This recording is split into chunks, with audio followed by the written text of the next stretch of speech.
ਸਤਿ ਸ਼੍ਰੀ ਅਕਾਲ। ਤੁਸੀਂ ਜੁੜੇ ਹੋਏ ਹੋ ਪੰਜਾਬੀ ਰੇਡੀਓ USA ਦੇ ਨਾਲ ਤੇ ਮੈਂ ਹਾਂ ਪ੍ਰਵੀਨ ਸ਼ਰਮਾ ਲੈ ਕੇ ਹਾਜ਼ਰ ਹਾਂ program update America. Update America program ਦੇ ਵਿੱਚ ਕਈ ਅਹਿਮ ਤੇ ਕਈ ਖਾਸ ਖਬਰਾਂ ਨੂੰ ਲੈ ਕੇ ਚਰਚਾ ਕਰਨ ਦੇ ਲਈ ਜੁੜ ਚੁੱਕੇ ਨੇ ਹਰਜੋਤ ਸਿੰਘ ਖਾਲਸਾ ਜੀ। ਹਰਜੋਤ ਸਿੰਘ ਜੀ, ਸਤਿ ਸ਼੍ਰੀ ਅਕਾਲ, ਸਵਾਗਤ ਹੈ ਜੀ। ਸਤਿ ਸ਼੍ਰੀ ਅਕਾਲ, ਧੰਨਵਾਦ ਜੀ ਆਇਆਂ ਨੂੰ। ਪੰਜਾਬੀ ਰੇਡੀਓ USA ਦੇ ਜਿੰਨੇ ਵੀ ਸਰੋਤੇ ਸਾਡੇ ਸਾਰੇ ਹੀ AM ਸਟੇਸ਼ਨਸ, FM ਸਟੇਸ਼ਨਸ, ਘਰਾਂ ਦੇ ਵਿੱਚ ਰੇਡੀਓ ਸੈਟਸ ਦੇ ਰਾਹੀਂ, ਟੈਲੀਫੋਨ ਦੇ ਰਾਹੀਂ, ਫੇਸਬੁੱਕ, YouTube ਤੇ ਲਾਈਵ ਦੇਖ ਰਹੇ ਹੋ, ਸੁਣ ਰਹੇ ਹੋ, ਸਾਰਿਆਂ ਨੂੰ ਜੀ ਆਇਆਂ ਨੂੰ ਤੇ ਬਹੁਤ ਹੀ ਪਿਆਰ ਤੇ ਸਤਿਕਾਰ ਭਰੀ ਸਤਿ ਸ਼੍ਰੀ ਅਕਾਲ। ਸਰੋਤਿਓ, ਅੱਜ ਫਰਵਰੀ ਦੀ 11 ਤਰੀਕ ਆ, ਦਿਨ ਬੁੱਧਵਾਰ ਆ ਤੇ ਤੁਹਾਡੇ ਲਈ ਸਵੇਰ ਦਾ ਅਪਡੇਟ ਅਮਰੀਕਾ ਪ੍ਰੋਗਰਾਮ ਲੈ ਕੇ ਹਾਜ਼ਰ ਹੋਏ ਆ ਜੀ। ਅਪਡੇਟ ਅਮਰੀਕਾ ਪ੍ਰੋਗਰਾਮ ਨੂੰ ਸਪਾਂਸਰ ਕਰਦੇ ਨੇ ਖਾਲਸਾ ਇੰਸ਼ੋਰੈਂਸ ਏਜੰਸੀ ਵਾਲੇ, ਜਿਨ੍ਹਾਂ ਤੋਂ ਤੁਸੀਂ ਹਰ ਤਰੀਕੇ ਦੀ ਇੰਸ਼ੋਰੈਂਸ ਲੈ ਸਕਦੇ ਹੋ। ਇੰਸ਼ੋਰੈਂਸ ਬਾਰੇ ਪਤਾ ਕਰਨ ਦੇ ਲਈ ਇਹਨਾਂ ਦਾ ਨੰਬਰ ਹੈ 408-272-2500। ਇਹ 1992 ਤੋਂ ਲਗਾਤਾਰ ਇੰਸ਼ੋਰੈਂਸ ਬਿਜ਼ਨਸ ਦੇ ਵਿੱਚ ਸ਼ਾਨਦਾਰ ਸੇਵਾਵਾਂ ਦੇ ਰਹੇ ਨੇ ਤੇ ਅਮਰੀਕਾ ਭਰ ਦੇ ਵਿੱਚ ਇੰਸ਼ੋਰੈਂਸ ਕਰਦੇ ਨੇ। ਓਬਾਮਾ ਕੇਅਰ, ਮੈਡੀਕੇਅਰ ਜਾਂ ਫਿਰ ਕਵਰਡ ਕੈਲੀਫੋਰਨੀਆ ਬਾਬਤ ਪਾਲਿਸੀ ਕਰਵਾਉਣ ਦੇ ਲਈ, ਸਲਾਹ ਲੈਣ ਦੇ ਲਈ ਅੱਜ ਹੀ ਕਾਲ ਕਰੋ 408-272-2500 ਤੇ। ਟਰਕੀਆਨਾ ਇਮੀਗ੍ਰੇਸ਼ਨ ਲਾ ਫਰਮ ਵਾਲੇ, ਜੇ ਟਰਕੀਆਨਾ, ਟੋਨੀ ਟਰਕੀਆਨਾ ਦੇ ਨਾਲ ਤੁਸੀਂ US ਇਮੀਗ੍ਰੇਸ਼ਨ ਬਾਬਤ ਕੋਈ ਵੀ ਸਲਾਹ ਕਰਨੀ ਹੈ ਤੇ ਇਹਨਾਂ ਦਾ ਨੰਬਰ ਹੈ 415-909-0503।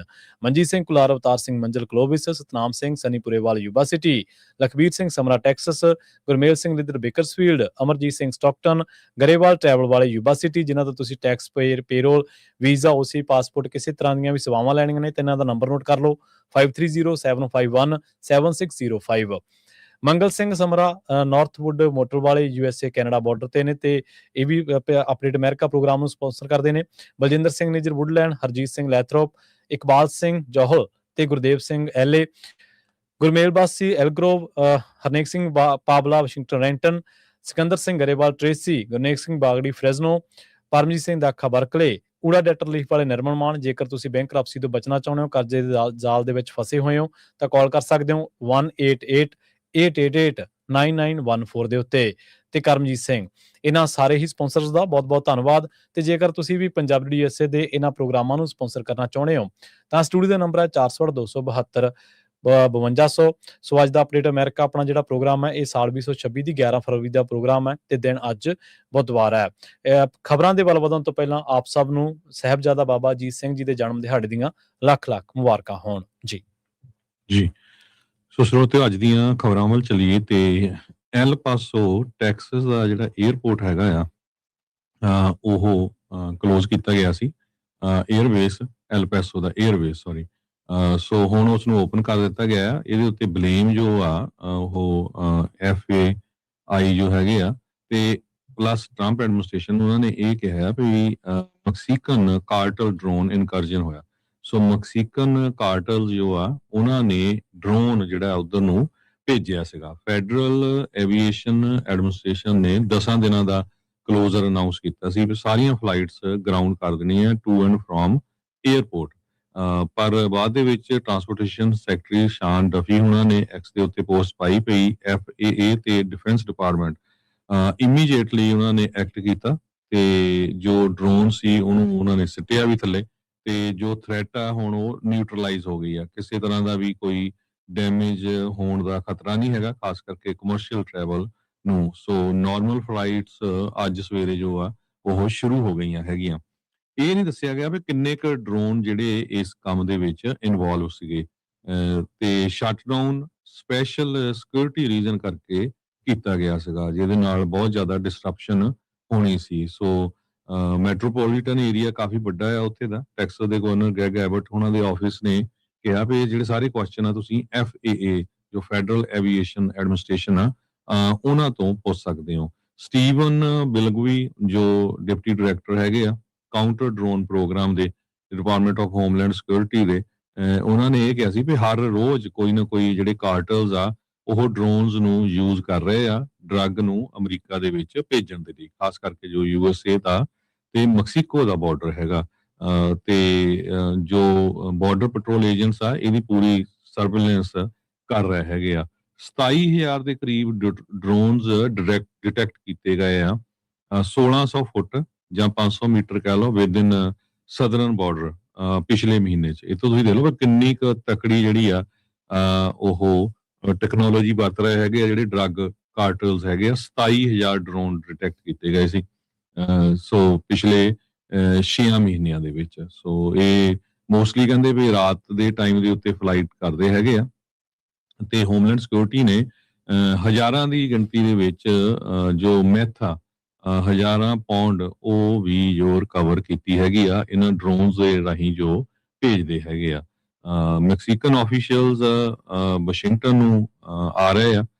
ਐਲ ਪਾਸੋ ਬਾਰਡਰ ਸਿਟੀ ਆ, ਜਿਹਦੀ ਪੋਪੂਲੇਸ਼ਨ 7 ਲੱਖ ਦੇ ਕਰੀਬ ਆ, ਜਿੱਥੇ ਜੋ ਫਲਾਈਟ ਸੀਗੀਆਂ ਉਹ ਬੰਦ ਹੋਈਆਂ ਹੈਗੀਆਂ। ਸੋ ਇਹ ਇੱਕ ਵੱਡਾ ਇਸ਼ੂ ਇਸ ਟਾਈਮ ਦੇ ਉੱਤੇ ਬਣਿਆ ਹੋਇਆ ਹੈਗਾ।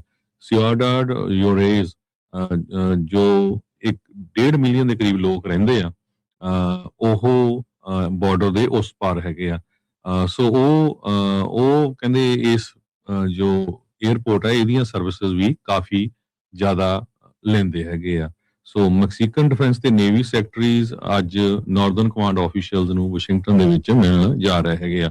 ਪਹਿਲਾਂ ਹੀ ਪ੍ਰੈਜ਼ੀਡੈਂਟ ਟਰੰਪ ਉਹਨਾਂ ਨੇ ਕਿਹਾ ਵੀ ਜਿਹੜੇ ਡਰੱਗ ਕਾਰਟਲਸ ਆ ਉਹਨਾਂ ਨੂੰ ਅਸੀਂ ਖਤਮ ਕਰਕੇ ਰਹਾਂਗੇ, ਤੇ ਕਾਫੀ ਜੋ ਕਸ਼ਮਕਸ਼ ਕਹਿ ਸਕਦੇ ਆ ਉੱਥੇ ਦੀ ਪ੍ਰੈਜ਼ੀਡੈਂਟ ਕਲੌਡੀਆ ਸ਼ੈਨਬਾਮ ਤੇ ਟਰੰਪ ਉਹਨਾਂ ਦੇ ਵਿਚਕਾਰ ਚੱਲੀ ਆ ਪਈ ਜੀ ਯੂਐਸ ਦੀ ਮਿਲਟਰੀ ਉੱਥੇ ਐਂਟਰ ਨਹੀਂ ਹੋ ਸਕਦੀ, ਤੇ ਕਈ ਲੋਕ ਇਹ ਕਹਿ ਰਹੇ ਵੀ ਯੂਐਸ ਦੇ ਡਰੋਨ ਆਲਰੇਡੀ ਮੈਕਸੀਕੋ ਦੇ ਵਿੱਚ ਫਲਾਈ ਹੋ ਰਹੇ ਹੈਗੇ ਆ। ਸੋ ਇਸ ਸੰਬੰਧ ਦੇ ਵਿੱਚ ਰਿਪਰੈਜ਼ੈਂਟੇਟਿਵ ਬੋਰਾਨਕਾ ਐਸਕੋਬਾਰ ਡੈਮੋਕ੍ਰੇਟ, ਜਿਨ੍ਹਾਂ ਦਾ ਡਿਸਟ੍ਰਿਕਟ ਆ ਐਲ ਪਾਸੋ, ਉਹਨਾਂ ਨੇ FAA ਨੂੰ ਕਿਹਾ ਵੀ ਇਮੀਡੀਏਟਲੀ ਰਿਸਟ੍ਰਿਕਸ਼ਨਸ ਜੋ ਆ ਉਹਨਾਂ ਨੂੰ ਚੱਕੀਆਂ ਜਾਣ।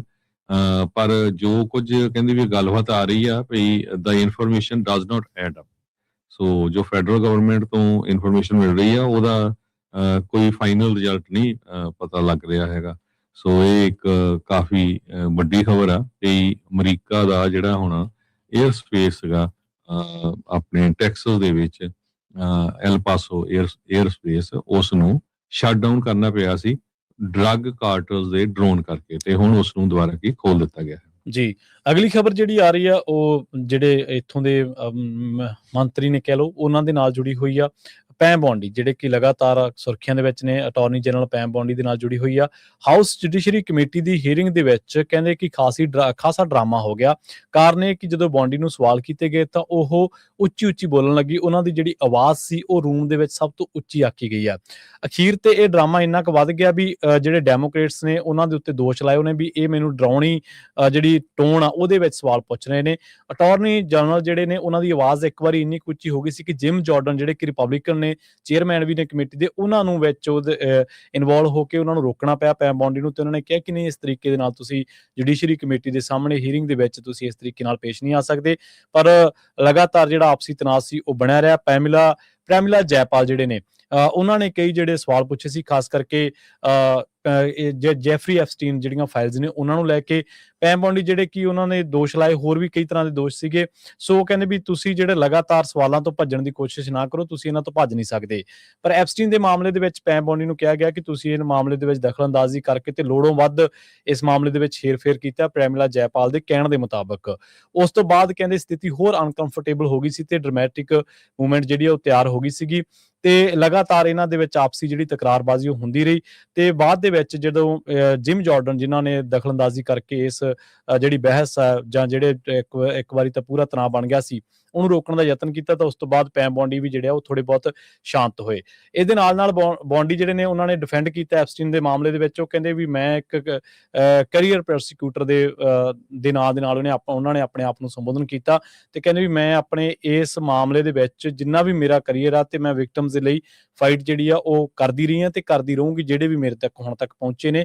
ਸੋ ਕਹਿੰਦੇ ਵੀ ਮੇਰਾ ਨਾਂ ਤੁਸੀਂ ਇਸ ਮਾਮਲੇ ਦੇ ਵਿੱਚ ਬੇਲੋੜਾ ਨਾ ਇਨਵੋਲਵ ਕਰੋ। ਸੋ ਉਸ ਤੋਂ ਬਾਅਦ ਰਸਕਿਨ ਜਿਹੜੇ ਨੇ ਉਹਨਾਂ ਨੇ ਵੀ ਇਸ ਮਾਮਲੇ ਦੇ ਵਿੱਚ ਦਖਲਅੰਦਾਜ਼ੀ ਕੀਤੀ, ਤੇ ਰਸਕਿਨ ਨੇ ਵੀ ਉਹਨਾਂ ਨੂੰ ਜਿਹੜੇ ਤਿੱਖੇ ਸਵਾਲ ਇਸ ਮਾਮਲੇ ਦੇ ਵਿੱਚ ਪੁੱਛੇ।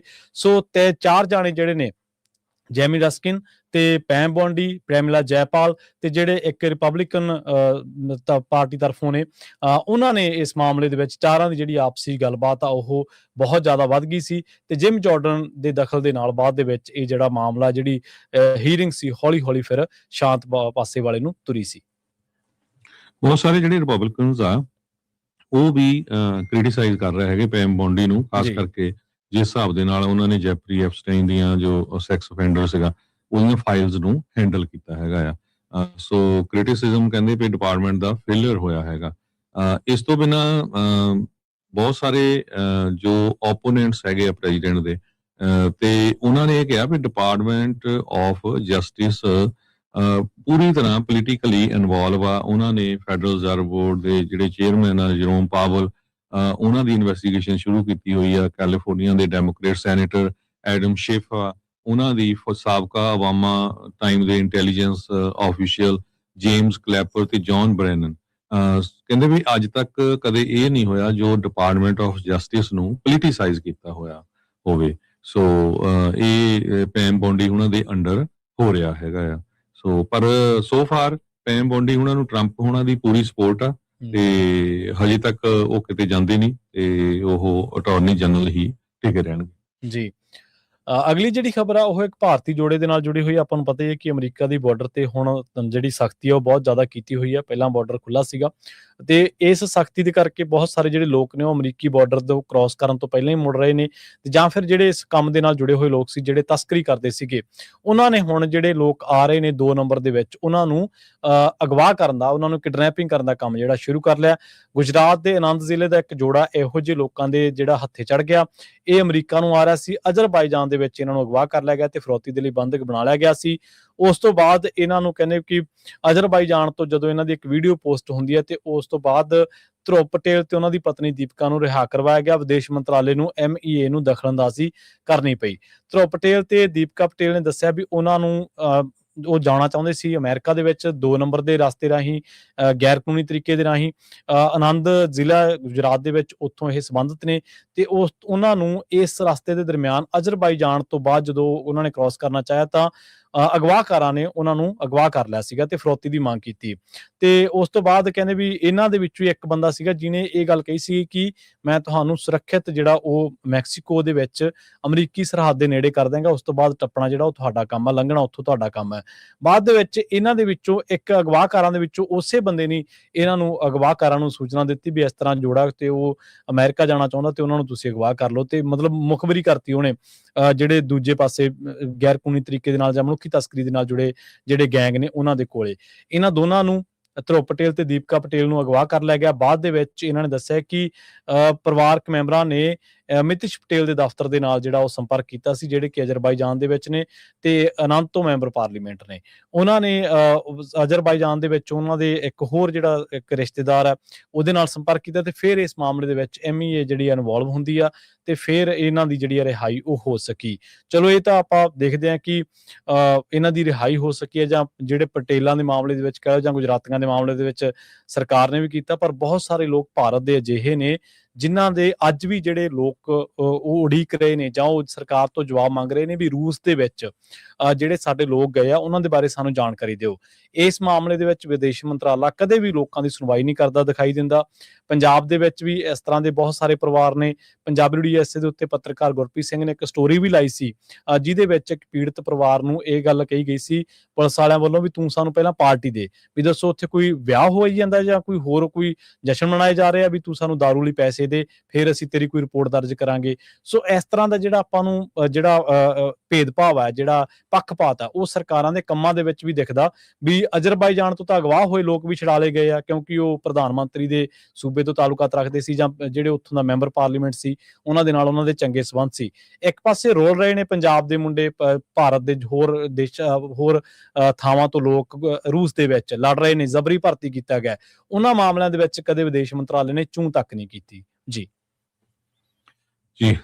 ਅਗਲੀ ਖਬਰ ਵੱਲ ਚਲੀਏ। ਆਪਣੇ ਗੁਆਂਢੀ ਮੁਲਕ ਕੈਨੇਡਾ ਤੋਂ ਆ ਰਹੀ ਹੈ। ਬਹੁਤ ਹੀ ਮਾੜੀ ਖਬਰ ਆ।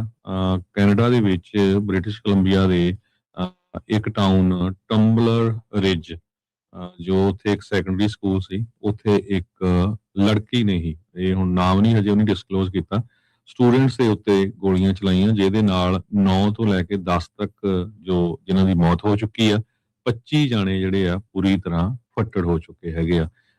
ਸੋ ਕੈਨੇਡਾ ਦੇ ਇਤਿਹਾਸ ਦੇ ਵਿੱਚ ਇਹ ਦੂਜੀ ਮਾਸ ਸ਼ੂਟਿੰਗ ਸੀਗੀ। ਇਸ ਤੋਂ ਪਹਿਲਾਂ ਕੁਝ ਸਾਲ ਪਹਿਲਾਂ ਇੱਕ ਹੋਰ ਜਗ੍ਹਾ ਦੇ ਉੱਤੇ ਮਾਸ ਸ਼ੂਟਿੰਗ ਹੋਈ ਸੀ। ਜੋ ਟੰਬਲਰ ਰਿਜ ਸੈਕੰਡਰੀ ਸਕੂਲ ਆ, ਉੱਥੇ 6 ਵਿਕਟਮਸ ਦੀ ਬੋਡੀ ਮਿਲੀ। 2 ਜਣਿਆਂ ਦੀ ਕਿਸੇ ਘਰ ਦੇ ਵਿੱਚ ਮਿਲੀ ਤੇ ਜੋ ਗੋਲੀ ਚਲਾਉਣ ਵਾਲੀ ਸੀ ਉਹਦੀ ਵੀ ਜਿਹੜੀ ਬੋਡੀ ਮਿਲੀ ਹੈਗੀ ਆ। 2 ਜਣਿਆਂ ਨੂੰ 에ਅਰਲਿਫਟ ਕੀਤਾ ਗਿਆ। ਸੋ ਬਹੁਤ ਹੀ ਛੋਟਾ ਜਿਹਾ ਟਾਊਨ ਹੈਗਾ ਟੰਬਲਰ ਰਿਜ, ਜਿੱਥੇ 2400 ਲੋਕ ਰਹਿੰਦੇ ਆ ਤੇ ਕਹਿੰਦੇ ਹਰ ਕੋਈ ਇੱਕ ਦੂਜੇ ਨੂੰ ਜਾਣਦਾ ਹੈਗਾ। ਛੋਟਾ ਟਾਊਨ ਆ। So Canadian prime minister Mark Carney ਹੁਣਾਂ ਨੇ ਇਹ ਦੱਸਿਆ ਵੀ ਅੱਜ ਪੂਰਾ ਜਿਹੜਾ ਕੈਨੇਡਾ ਆ ਉਹ ਇਹ ਅਫਸੋਸ ਕਰ ਰਿਹਾ ਆ, ਜੋ ਮਾਸ ਸ਼ੂਟਿੰਗਸ ਆ ਕੈਨੇਡਾ ਦੀ ਹਿਸਟਰੀ ਦੇ ਵਿੱਚ ਬੜੀਆਂ ਰੇਅਰ ਆ, ਬਹੁਤ ਘੱਟ ਹੁੰਦੀਆਂ ਹੈਗੀਆਂ, ਕਿਉਂਕਿ ਕੈਨੇਡਾ ਦੇ ਵਿੱਚ ਜਿਹੜੇ ਗਨ ਲਾਜ਼ ਆ ਉਹ ਕਾਫੀ ਸਟ੍ਰਿਕਟ ਹੈਗੇ ਆ। ਕੰਜ਼ਰਵੇਟਿਵ ਲੀਡਰ ਜੋ ਪੀਅਰ ਪੋਲੀਵਰ ਆ, ਉਹਨਾਂ ਨੇ ਵੀ ਕਿਹਾ ਵੀ ਹਾਰਟ ਬ੍ਰੇਕ ਐਂਡ ਹੈਲ, ਤੇ ਪੇਰੈਂਟਸ ਤੇ ਵਿਕਟਮਸ ਦੇ ਨਾਲ ਮੈਂ ਪੂਰਾ ਹੈਗਾ ਆ, ਬਹੁਤ ਹੀ ਮਾੜੀ ਗੱਲ ਹੋਈ ਹੈਗੀ ਆ। ਐਜ਼ ਏ ਫਾਦਰ, ਕਹਿੰਦੇ ਐਜ਼ ਏ ਪਿਤਾ ਮੈਂ ਇਮੈਜਿਨ ਕਰ ਸਕਦਾ ਆ ਜਦੋਂ ਤੁਹਾਨੂੰ ਕਾਲਸ ਆਉਂਦੀਆਂ ਆ ਵੀ ਤੁਹਾਡਾ ਜਿਹੜਾ ਬੱਚਾ ਆ ਉਹਦੀ ਡੈਥ ਹੋ ਚੁੱਕੀ ਆ, ਬਹੁਤ ਹੀ ਜਿਹੜੀ ਘਿਨਾਉਣੀ ਘਟਨਾ ਜਿਹੜੀ ਵਾਪਰੀ ਹੈਗੀ ਆ। ਸੋ ਕਾਰਨੀ ਉਹਨਾਂ ਨੇ ਜਰਮਨ ਜਾਣਾ ਸੀ, ਉਹ ਸਾਰੀ ਉਹਨਾਂ ਨੇ ਆਪਣੀਆਂ ਅਪਾਇੰਟਮੈਂਟਸ ਕੈਂਸਲ ਕਰ ਦਿੱਤੀਆਂ ਆ, ਤੇ ਹੁਣ ਉਹ ਕਹਿੰਦੇ ਆ ਵੀ ਮੈਂ ਪੂਰਾ ਫੋਕਸ ਇੱਥੇ ਕਰ ਰਿਹਾ ਹੈਗਾ ਆ। ਉਹਨੂੰ ਪਹਿਲਾਂ ਹੈਲੀਫੈਕਸ ਨੋਵਾ ਸਕੋਸ਼ੀਆ ਜਾਣਾ ਸੀ, ਉਸ ਤੋਂ ਬਾਅਦ ਜਰਮਨ ਜਾਣਾ ਸੀ, ਸੋ ਸਾਰੀਆਂ ਉਹ ਕੈਂਸਲ ਕਰਕੇ ਉਹਨਾਂ ਦੀ ਪਾਰਲੀਮੈਂਟ ਦੇ ਬੰਦੇ ਜੋ ਕੁਛ ਆ ਉਹ ਉੱਥੇ ਵੀ ਪਹੁੰਚ ਰਹੇ ਹੈਗੇ ਆ। ਪਬਲਿਕਲੀ ਹਜੇ ਆਇਡੈਂਟੀਟੀ ਕਨਫਰਮ ਨਹੀਂ ਕੀਤੀ ਗਈ ਹੈਗੀ ਜਿਸ ਨੇ ਗੋਲੀਆਂ ਚਲਾਈਆਂ ਸੀਗੀਆਂ। ਮੋਸਟ ਪ੍ਰੋਬਬਲੀ ਕਹਿੰਦੇ ਸਟੂਡੈਂਟ ਹੀ ਆ, ਉਹ ਵੀ ਲੇਡੀ ਸਟੂਡੈਂਟ ਲੱਗਦੀ ਹੈਗੀ ਆ। ਸਟਾਫ ਸਰਜੈਂਟ ਕ੍ਰਿਸ ਕਲਾਰਕ ਜੋ ਸੀਨੀਅਰ ਮੀਡੀਆ ਰਿਲੇਸ਼ਨ ਦੇ ਆਫੀਸਰ ਹੈਗੇ ਆ RCMP ਦੇ, ਉਹਨਾਂ ਨੇ ਇਹ ਕਿਹਾ ਵੀ ਅਸੀਂ ਕਨਫਰਮ ਨਹੀਂ ਕਰ ਸਕਦੇ ਹੈਗੇ। ਪੂਰੀ ਦੁਨੀਆ ਦੇ ਉੱਤੋਂ ਵੀ ਜੋ ਕਾਲਸ ਆ ਕਾਰਨੀ ਉਹਨਾਂ ਨੂੰ ਆ ਰਹੀਆਂ। 1999 ਦੇ ਵਿੱਚ ਮੌਂਟਰੀਅਲ ਸਕੂਲ ਦੇ ਵਿੱਚ ਮਾਸ ਸ਼ੂਟਿੰਗ ਹੋਈ ਸੀਗੀ, ਇਕੋਲੇ ਪੋਲੀਟੈਕਨਿਕ ਜੋ ਹੈਗਾ, ਤੇ ਨੇਸ਼ਨ ਇਸ ਵੇਲੇ ਕਹਿੰਦੇ ਵੀ ਬਹੁਤ ਦੁੱਖ ਵਿੱਚੋਂ ਲੰਘ ਰਹੀ ਹੈਗੀ ਆ। ਮਾਰਕ ਕਾਰਨੀ ਹੁਣੀ ਇਹ ਕਿਹਾ ਹੈਗਾ।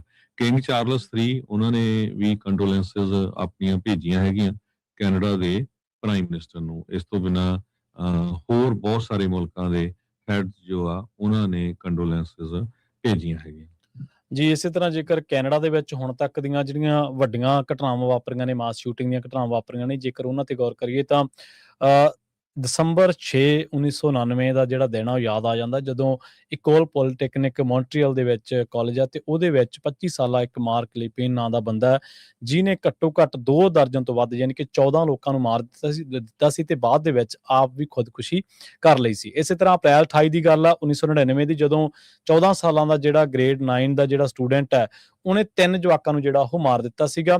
ਤੇ 17 ਸਾਲਾ ਜਿਹੜਾ ਜੈਸਨ ਲੈਂਗ ਹੈ, ਇਹ ਆਪਣੇ ਆਪ ਨੂੰ ਵੀ ਇਹਨੇ ਜਿਹੜਾ ਮਾਰ ਲਿਆ ਸੀ ਅਰੈਸਟ ਹੋਣ ਤੋਂ ਪਹਿਲਾਂ।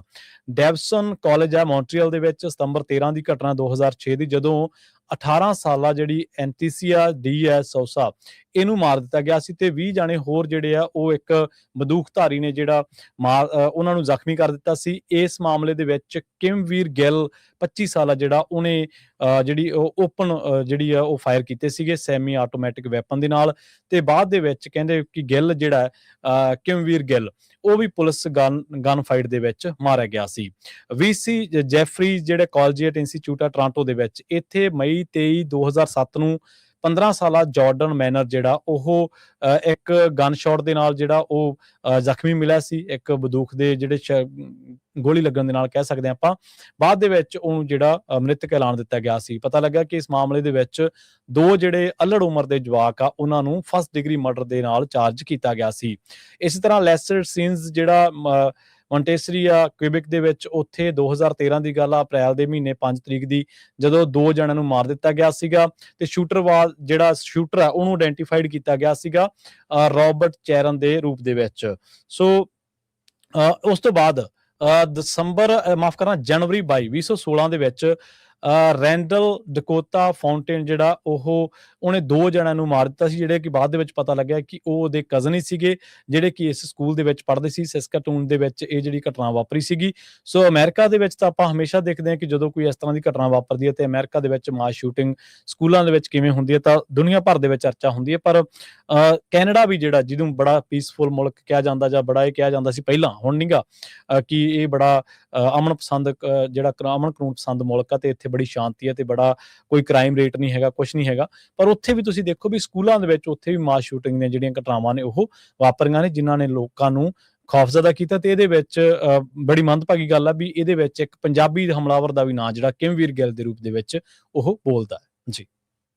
ਪਹਿਲੀਆਂ ਸ਼ੂਟਿੰਗਸ ਦੇ ਵਿੱਚ, ਹਾਂਜੀ ਪਹਿਲੀਆਂ ਸ਼ੂਟਿੰਗ ਦੇ ਵਿੱਚ, ਇਸ ਸਾਲ 'ਚ ਨਹੀਂ ਜੀ। ਸੋ ਵਰਲਡ ਲੀਡਰਸ ਜਿਹੜੇ ਆ ਉਹਨਾਂ ਦੇ ਵਿੱਚ ਜਰਮਨ ਦੇ ਚਾਂਸਲਰ ਫ੍ਰੈਡਰਿਚ ਮਰਜ਼, ਉਹਨਾਂ ਨੇ ਇਹ ਕਿਹਾ ਵੀ ਮੈਂ ਬਹੁਤ ਦੁੱਖ ਵਿੱਚ ਹਾਂ ਜੋ ਕੁਝ ਟਿੰਬਲਰ ਰਿਜ ਸਕੂਲ ਦੇ ਵਿੱਚ ਵਾਪਰਿਆ ਤੇ ਪਰਿਵਾਰ ਦੇ ਨਾਲ ਤੇ ਕੈਨੇਡੀਅਨ ਲੋਕਾਂ ਦੇ ਨਾਲ ਸਾਡੀ ਸਿੰਪਥੀ ਆ। ਯੂਕਰੇਨ ਦੇ ਪ੍ਰੈਜ਼ੀਡੈਂਟ ਵਲਾਡੀਮੀਰ ਜ਼ੈਲੈਂਸਕੀ ਉਹਨਾਂ ਨੇ ਵੀ ਕਿਹਾ ਵੀ he was shocked by the news of shooting, ਜਿੱਥੇ ਬੱਚੇ ਮਾਰੇ ਗਏ ਹੈਗੇ ਆ, ਤੇ no one should remain indifferent. ਇਹ ਟ੍ਰੈਜਡੀ ਜੋ ਕੁਝ ਘਟਨਾ ਵਾਪਰੀ ਆ, ਟ੍ਰੈਜਡੀਜ਼ ਵਾਪਰੀ ਹੈਗੀ ਆ, ਇਹ ਕਦੇ ਕਿਤੇ ਵੀ ਨਹੀਂ ਵਾਪਰਨੀਆਂ ਚਾਹੀਦੀਆਂ। ਜੀ ਇੰਗਲੈਂਡ ਦੇ ਪ੍ਰਾਈਮ ਮਿਨਿਸਟਰ ਕੀਅਰ ਸਟੈਮਰ ਨੇ ਵੀ ਆਪਣਾ ਜਿਹੜਾ ਆ ਕੰਡੋਲੈਂਸਸ ਉਹ ਕੈਨੇਡਾ ਦੇ ਪ੍ਰਾਈਮ ਮਿਨਿਸਟਰ ਮਾਰਕ ਕਾਰਨੀ ਉਹਨਾਂ ਨੂੰ ਭੇਜੀਆਂ ਹੈਗੀਆਂ ਆ। ਇੰਡੀਆ ਦੇ ਪ੍ਰਾਈਮ ਮਿਨਿਸਟਰ ਨਰਿੰਦਰ ਮੋਦੀ ਨੇ ਕਿਹਾ ਵੀ ਅਸੀਂ ਵੀ ਕੈਨੇਡਾ ਦੇ ਲੋਕਾਂ ਦੇ ਨਾਲ ਇਸ ਦੁੱਖ ਦੀ ਘੜੀ ਦੇ ਵਿੱਚ ਖੜੇ ਹੈਗੇ ਆ। ਪ੍ਰੈਜ਼ੀਡੈਂਟ ਫਰਾਂਸ ਦੇ ਜੋ ਮੈਨੂਅਲ ਮੈਕਰੋਨ ਆ, ਉਹਨਾਂ ਨੇ ਕਿਹਾ ਹੈ ਵੀ ਬਹੁਤ ਹੀ ਹੌਰਰ ਹੈ ਸਟਕ ਇਹ ਸਕੂਲ, ਸੋ ਬਹੁਤ ਹੀ ਮਾੜੀ ਗੱਲ ਵਾਪਰੀ ਹੈਗੀ ਆ। ਸੋ ਅਸੀਂ ਪੂਰੇ ਕੈਨੇਡਾ ਦੇ ਲੋਕਾਂ ਦੇ ਨਾਲ ਹੈਗੇ ਆ। ਜੀ ਬਹੁਤ ਛੋਟੀ ਜਿਹੀ ਕਮਿਊਨਿਟੀ ਆ। ਉੱਥੇ ਦੇ ਇੱਕ ਚਰਚ ਦੇ ਜੋ ਪਾਦਰੀ ਆ, ਉਹਨਾਂ ਨੇ ਕਿਹਾ ਵੀ ਮੋਸਟ ਪ੍ਰੋਬਬਲੀ ਮੈਨੂੰ ਲੱਗਦਾ ਵੀ ਜਿਹਨੇ ਗੋਲੀ ਚਲਾਈ ਹੋਊ ਤੇ ਜਿਹੜੇ ਬੱਚੇ ਜਿੰਨੇ ਵੀ ਮਰੇ ਗਏ ਆ ਉਹ ਮੈਨੂੰ ਸਾਰੇ ਜਾਣਦੇ ਆ। ਕਹਿੰਦੇ ਵੀ 2800 ਦਾ ਪਾਪੂਲੇਸ਼ਨ ਆ, ਹਰ ਕੋਈ ਇੱਕ ਦੂਜੇ ਨੂੰ ਚੰਗੀ ਤਰ੍ਹਾਂ ਉਸ ਏਰੀਏ ਦੇ ਵਿੱਚ ਜਾਣਦਾ ਹੈਗਾ। ਪਰ ਬਹੁਤ ਹੀ ਮਾੜੀ ਘਟਨਾ ਜਿਹੜੀ ਆ ਉਹ ਵਾਪਰੀ ਹੈਗੀ ਆ। ਕਹਿੰਦੇ ਵੀ ਇਦਾਂ ਦੀਆਂ ਜਿਹੜੀਆਂ ਸ਼ੂਟਿੰਗਸ ਆ ਕੈਨੇਡਾ ਦੇ ਵਿੱਚ ਅਨਹਰਡ ਹੈਗੀਆਂ, ਕਦੇ ਬਹੁਤ ਘੱਟ ਸੁਣੀਆਂ ਗਈਆਂ, ਕਿਉਂਕਿ ਅਮਰੀਕਾ ਦੇ ਵਿੱਚ ਤਾਂ ਬਹੁਤ ਵਾਰ ਹੁੰਦਾ ਹੈ, ਕੈਨੇਡਾ 'ਚ ਬਹੁਤ ਘੱਟ ਇਦਾਂ ਦੀ ਜਿਹੜੀ ਆ ਜੋ ਘਟਨਾ ਆ ਉਹ ਵਾਪਰਦੀ ਆ। ਸੋ ਸ਼ੂਟਰ ਦਾ ਵਾਰ-ਵਾਰ ਫਿਰ ਉਹ ਦੱਸ ਰਹੇ ਆ ਵੀ ਸ਼ਾਇਦ ਇੱਕ ਲੇਡੀ ਆ, ਮੇਲ ਨਹੀਂ ਹੈਗਾ, ਮੇਬੀ ਸਟੂਡੈਂਟ ਹੀ ਹੋਵੇ। ਉਹਦੀ ਜਿਹੜੀ ਇਨਫੋਰਮੇਸ਼ਨ ਆ ਉਹ ਹਜੇ ਤੱਕ ਵੀ ਜਿਹੜੀ ਆ ਉੱਥੇ ਦੀ RCMP ਵੱਲੋਂ ਡਿਸਕਲੋਜ਼ ਨਹੀਂ ਕੀਤੀ ਗਈ ਹੈਗੀ। ਸੋ ਸਕੂਲ ਹਜੇ ਜਿਹੜਾ ਆ ਉਹ ਸ਼ਟ ਡਾਊਨ। ਜੀ ਅਗਲੀ ਖਬਰ ਦੇ ਵੱਲ ਵਧੀਏ। ਟਰਾਂਸਪੇਰੈਂਸੀ ਇੰਟਰਨੈਸ਼ਨਲ ਨੇ ਵਿਸ਼ਵ ਭਰ ਦੇ ਵਿੱਚ ਜਿਹੜੇ ਭ੍ਰਿਸ਼ਟਾਚਾਰ ਜਿਨ੍ਹਾਂ ਮੁਲਕਾਂ ਦੇ ਵਿੱਚ ਜ਼ਿਆਦਾ ਉਹਨਾਂ ਨੂੰ ਲੈ ਕੇ ਹੁਣ ਇੱਕ ਜਿਹੜੀ ਆ ਉਹ ਦਰਜਾਬੰਦੀ ਜਿਹੜੀ ਆ ਜ਼ਾਹਰ ਕੀਤੀ ਹੈ, ਲੋਕਾਂ ਦੇ ਸਾਹਮਣੇ ਰੱਖੀ ਹੈ, ਜਿਹਦੇ ਵਿੱਚ ਭ੍ਰਿਸ਼ਟਾਚਾਰ ਧਾਰਨਾ ਸੂਚਕਾਂਕ ਜਿਹਨੂੰ CPI ਕਿਹਾ ਗਿਆ ਉਹ ਜਾਰੀ ਕੀਤਾ ਹੈ। ਇਹ ਦੁਨੀਆ ਭਰ ਦੇ ਵਿੱਚ ਜਿਹੜੇ ਡੈਮੋਕ੍ਰੈਟਿਕ ਮੁਲਕ ਨੇ ਉਹਨਾਂ ਦੇ ਵਿੱਚ ਲਗਾਤਾਰ ਭ੍ਰਿਸ਼ਟਾਚਾਰ ਵਧਣ ਦਾ ਇਸ਼ਾਰਾ ਕਰਦਾ। ਰਿਪੋਰਟ ਦੇ ਮੁਤਾਬਕ ਇਹਨਾਂ ਦੇ ਵਿੱਚ ਜਿਹੜੀ ਦਰਜਾਬੰਦੀ ਰੱਖੀ ਗਈ ਉਹ 100 ਤੱਕ ਰੱਖੀ ਗਈ ਸੀ ਤੇ ਡੈਨਮਾਰਕ ਦੇ ਇਸ ਮਾਮਲੇ ਦੇ ਵਿੱਚ 99 ਨੰਬਰ ਨੇ, ਮਤਲਬ 99 ਅੰਕ ਨੇ ਉਹਨਾਂ ਦੇ ਵਿੱਚ ਦਰਜਾਬੰਦੀ ਦੇ ਵਿੱਚ। ਉਹਨੂੰ ਸਭ ਤੋਂ ਘੱਟ ਭ੍ਰਿਸ਼ਟ ਜਿਹੜਾ ਦੇਸ਼ ਉਹ ਗਿਣਿਆ ਗਿਆ। ਇਸ ਤੋਂ ਬਾਅਦ ਫਿਨਲੈਂਡ ਅਤੇ ਸਿੰਗਾਪੁਰ ਦਾ ਨੰਬਰ ਆਉਂਦਾ। ਦੂਜੇ ਪਾਸੇ ਸੋਮਾਲੀਆ ਤੇ ਦੱਖਣੀ ਸੁਡਾਨ, ਇਹਨਾਂ ਦੇ ਸਿਰਫ 9 ਨੰਬਰ ਨੇ ਤੇ ਇਹਨਾਂ ਨੂੰ ਸੂਚੀ ਦੇ ਵਿੱਚ ਸਭ ਤੋਂ ਹੇਠਾਂ ਰੱਖਿਆ ਗਿਆ। ਦੱਸਿਆ ਗਿਆ ਕਿ ਇੱਥੇ ਜਿਹੜਾ ਭ੍ਰਿਸ਼ਟਾਚਾਰ ਆ ਉਹ ਹੱਦੋਂ ਵੱਧ ਹੈ ਸੋਮਾਲੀਆ ਤੇ ਦੱਖਣੀ ਸੁਡਾਨ ਦੇ ਵਿੱਚ। ਵੈਨਜ਼ੂਏਲਾ ਦੀ ਇਸ ਮਾਮਲੇ ਦੇ ਵਿੱਚ ਹਾਲਤ ਕਾਫੀ ਖਰਾਬ ਆ। ਆਪਾਂ ਦੇਖਿਆ ਕਿ ਵੈਨਜ਼ੂਏਲਾ ਦੇ ਵਿੱਚ ਪਹਿਲਾਂ ਹੀ ਬਹੁਤ ਕੁਝ ਹੋਇਆ ਤੇ ਉੱਥੇ ਜਿਹੜਾ ਕਿਵੇਂ ਜਿਹੜੀ ਪੋਲੀਟੀਕਲ ਅਸਥਿਰਤਾ ਉਸ ਮਾਮਲੇ ਦੇ ਵਿੱਚ ਕਰਪਸ਼ਨ ਨੂੰ ਹੋਰ ਜਿਹੜਾ ਉਹ ਹੱਲਾਸ਼ੇਰੀ ਮਿਲੀ ਆ। ਦੁਨੀਆ ਦੇ ਜ਼ਿਆਦਾਤਰ ਦੇਸ਼ ਕਹਿੰਦੇ ਕਿ ਭ੍ਰਿਸ਼ਟਾਚਾਰ ਦੇ ਨਾਲ ਨਜਿੱਠਣ ਦੇ ਵਿੱਚ ਨਾਕਾਮ ਰਹੇ ਨੇ। ਸਰਵੇਖਣ ਕੀਤਾ ਗਿਆ 182 ਮੁਲਕਾਂ ਦੇ ਵਿੱਚੋਂ ਤੇ 122 ਮੁਲਕ ਅਜਿਹੇ ਨੇ ਜਿਨ੍ਹਾਂ ਦਾ ਸਕੋਰ ਜਿਹੜਾ 50 ਤੋਂ ਵੀ ਘੱਟ ਹੈ। ਨਿਊਜ਼ੀਲੈਂਡ, ਕੈਨੇਡਾ ਤੇ ਬਰਤਾਨੀਆ ਤੇ ਫਰਾਂਸ ਵਰਗੇ ਜਿਹੜੇ ਕਿ ਵਿਕਸਿਤ ਦੇਸ਼ ਨੇ, ਡੈਮੋਕ੍ਰੈਟਿਕ ਮੁਲਕ ਨੇ, ਉਹਨਾਂ ਦੇ ਅੰਕਾਂ ਦੇ ਵਿੱਚ ਵੀ ਕਹਿੰਦੇ ਗਿਰਾਵਟ ਦਰਜ ਕੀਤੀ ਗਈ ਤੇ ਇੱਥੇ ਵੀ ਕਹਿੰਦੇ ਕਿ ਜਿਹੜੇ ਭ੍ਰਿਸ਼ਟਾਚਾਰ ਦੇ ਰੂਪ ਨੇ ਉਹ ਬਦਲੇ ਹੋਏ ਨੇ ਤੇ ਉਹ ਕਿਸੇ ਨਾ ਕਿਸੇ ਰੂਪ ਦੇ ਵਿੱਚ ਭ੍ਰਿਸ਼ਟਾਚਾਰ ਜਿਹੜਾ ਉਹ ਜਾਰੀ ਹੈ, ਜਾਂ ਕਹ ਲਓ ਜੌਬਸ ਦੇ ਵਿੱਚ ਜਾਂ ਪਾਲਿਸੀ ਮੇਕਿੰਗ ਦੇ ਵਿੱਚ ਜਾਂ ਕਿਸੇ ਵੀ ਤਰੀਕੇ ਦੇ ਨਾਲ ਇੱਥੇ ਭ੍ਰਿਸ਼ਟਾਚਾਰ ਜਿਹੜਾ ਉਹ ਹੋ ਰਿਹਾ, ਲੁਕਵੇਂ ਰੂਪ ਦੇ ਵਿੱਚ ਵੀ ਬਹੁਤ ਜ਼ਿਆਦਾ ਹੋ ਰਿਹਾ। ਅਮਰੀਕਾ ਦੀ ਸਥਿਤੀ ਬਾਰੇ ਵੀ ਗੰਭੀਰ ਚਿੰਤਾ ਜਿਹੜੀ ਆ ਉਹ ਜਤਾਈ ਗਈ ਆ। ਅਮਰੀਕਾ ਦੀ ਸਥਿਤੀ ਕਹਿੰਦੇ ਕਾਫੀ ਪਹਿਲਾਂ ਨਾਲੋਂ ਅੰਕ ਜਿਹੜੇ ਉਹ ਸਕੋਰ ਘਟਿਆ, 64 ਹੀ ਰਹਿ ਗਿਆ। ਪਹਿਲਾਂ ਇਹਨਾਂ ਦਾ ਸਕੋਰ ਅਮਰੀਕਾ ਦਾ ਚੰਗਾ ਸੀ, ਖਾਸ ਕਰਕੇ ਟਰੰਪ ਦੇ ਦੂਜੇ ਕਾਰਜਕਾਲ ਦੇ ਪਹਿਲੇ ਸਾਲ ਦੇ ਦੌਰਾਨ ਅਮਰੀਕਾ ਦਾ ਜਿਹੜਾ ਸਕੋਰ ਘਟ ਕੇ ਕਹਿੰਦੇ ਕਿ 64 ਰਹਿ ਗਿਆ।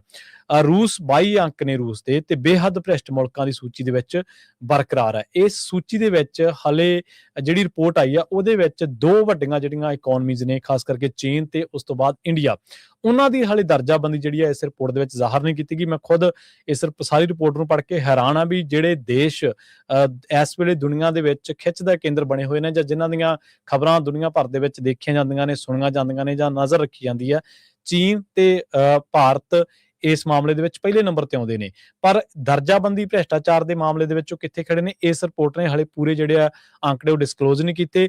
ਏਸ਼ੀਆ ਦੇ ਕਹਿੰਦੇ ਕਿ ਬਹੁਤ ਸਾਰੇ ਜਿਹੜੇ ਦੇਸ਼ ਨੇ ਉਹਨਾਂ ਦੀ ਜਿਹੜੀ ਹਾਲਤ ਆ ਉਹ ਬਹੁਤ ਜ਼ਿਆਦਾ ਡਿੱਗੀ ਆ, ਖਾਸ ਕਰਕੇ ਭਾਰਤ, ਪਾਕਿਸਤਾਨ, ਸ਼੍ਰੀਲੰਕਾ, ਅਫਗਾਨਿਸਤਾਨ, ਇਹਨਾਂ ਮੁਲਕਾਂ ਦੇ ਵਿੱਚ ਜਿਹੜੀ ਦਰਜਾਬੰਦੀ ਹੈ ਕਾਫੀ ਖਰਾਬ ਹੋਈ ਹੈ ਪਹਿਲਾਂ ਦੇ ਨਾਲੋਂ। ਬੰਗਲਾਦੇਸ਼ ਵੀ ਆਪਾਂ ਨੂੰ ਪਤਾ ਸਥਿਰਤਾ ਦਾ ਜਿਹੜਾ ਮਾਹੌਲ ਆ ਪੋਲੀਟੀਕਲ, ਉੱਥੇ ਅਸਥਿਰਤਾ ਰਹੀ ਹੈ ਤੇ ਉੱਥੇ ਵੀ ਜਿਹੜੀਆਂ ਲਗਾਤਾਰ ਹਿੰਸਾ ਹੋ ਰਹੀ ਹੈ, ਖਾਸ ਕਰਕੇ ਜਿਹੜੀਆਂ ਉੱਥੋਂ ਦੀਆਂ ਮਾਈਨੋਰਟੀਜ਼ ਨੇ, ਹਿੰਦੂ ਭਾਈਚਾਰੇ ਦੇ ਲੋਕ ਨੇ, ਉਹਨਾਂ ਦੀਆਂ ਕਤਲੇਆਮ ਦੀਆਂ ਘਟਨਾਵਾਂ ਆਪਾਂ ਲਗਾਤਾਰ ਤੁਹਾਡੇ ਨਾਲ ਸਾਂਝੀਆਂ ਕਰਦੇ ਹਾਂ। ਸੋ ਇਹਦੇ ਵਿੱਚ ਅਮਰੀਕਾ रूस, न्यूजीलैंड, कैनेडा, बरतानिया ते फ्रांस, वेनेजुएला, सोमालिया, दक्षिणी सुडान ते ਜਿਹੜੇ ਹੋਰ ਜਿਹੜੇ ਫਿਨਲੈਂਡ ਤੇ ਸਿੰਗਾਪੁਰ, ਇਹਨਾਂ ਦੇਸ਼ਾਂ ਦੇ ਬਾਰੇ ਦੱਸਿਆ ਗਿਆ। ਡੈਨਮਾਰਕ ਇਸ ਮਾਮਲੇ ਦੇ ਵਿੱਚ ਸਭ ਤੋਂ ਉੱਪਰ ਹੈ, 99 ਅੰਕ ਨੇ ਉਹਦੇ ਤੇ, ਉੱਥੇ ਭ੍ਰਿਸ਼ਟਾਚਾਰ ਦੱਸਦੇ ਆ ਕਿ ਸਭ ਤੋਂ ਘੱਟ ਹੈ ਜੀ।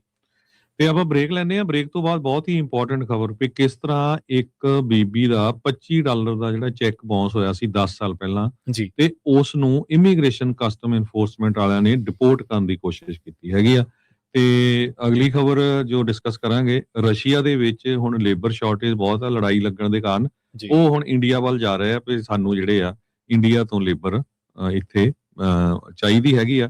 ਤੇ ਹੁਣ ਦੇਖਦੇ ਆ ਵੀ ਇੰਡੀਆ ਤੋਂ ਕਿੰਨੇ ਕੁ ਰਸ਼ੀਆ ਨੂੰ ਜਾਂਦੇ ਆ। ਸੋ ਇਹ ਸਾਰਾ ਕੁਝ ਆਪਾਂ ਬ੍ਰੇਕ ਤੋਂ ਬਾਅਦ ਡਿਸਕਸ ਕਰਾਂਗੇ ਜੀ। ਤੇ ਇੱਥੇ ਬ੍ਰੇਕ ਦੀ ਲਈ ਰੁਕਦੇ ਹਾਂ ਜੀ, ਜਲਦ ਵਾਪਸੀ ਕਰਾਂਗੇ ਇੱਕ ਸ਼ਾਰਟ ਬ੍ਰੇਕ ਤੋਂ ਬਾਅਦ। ਇਸੇ ਤਰ੍ਹਾਂ ਜੁੜੇ ਰਹੋ ਪੰਜਾਬੀ ਰੇਡੀਓ USA ਦੇ ਨਾਲ।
ਦੇ ਨਾਲ ਤੇ ਆਪਣੇ ਨਾਲ ਇੱਕ ਵਾਰ ਮੁੜ ਤੋਂ ਜੁੜ ਚੁੱਕੇ ਨੇ ਹਰਜੋਤ ਸਿੰਘ ਖਾਲਸਾ ਜੀ।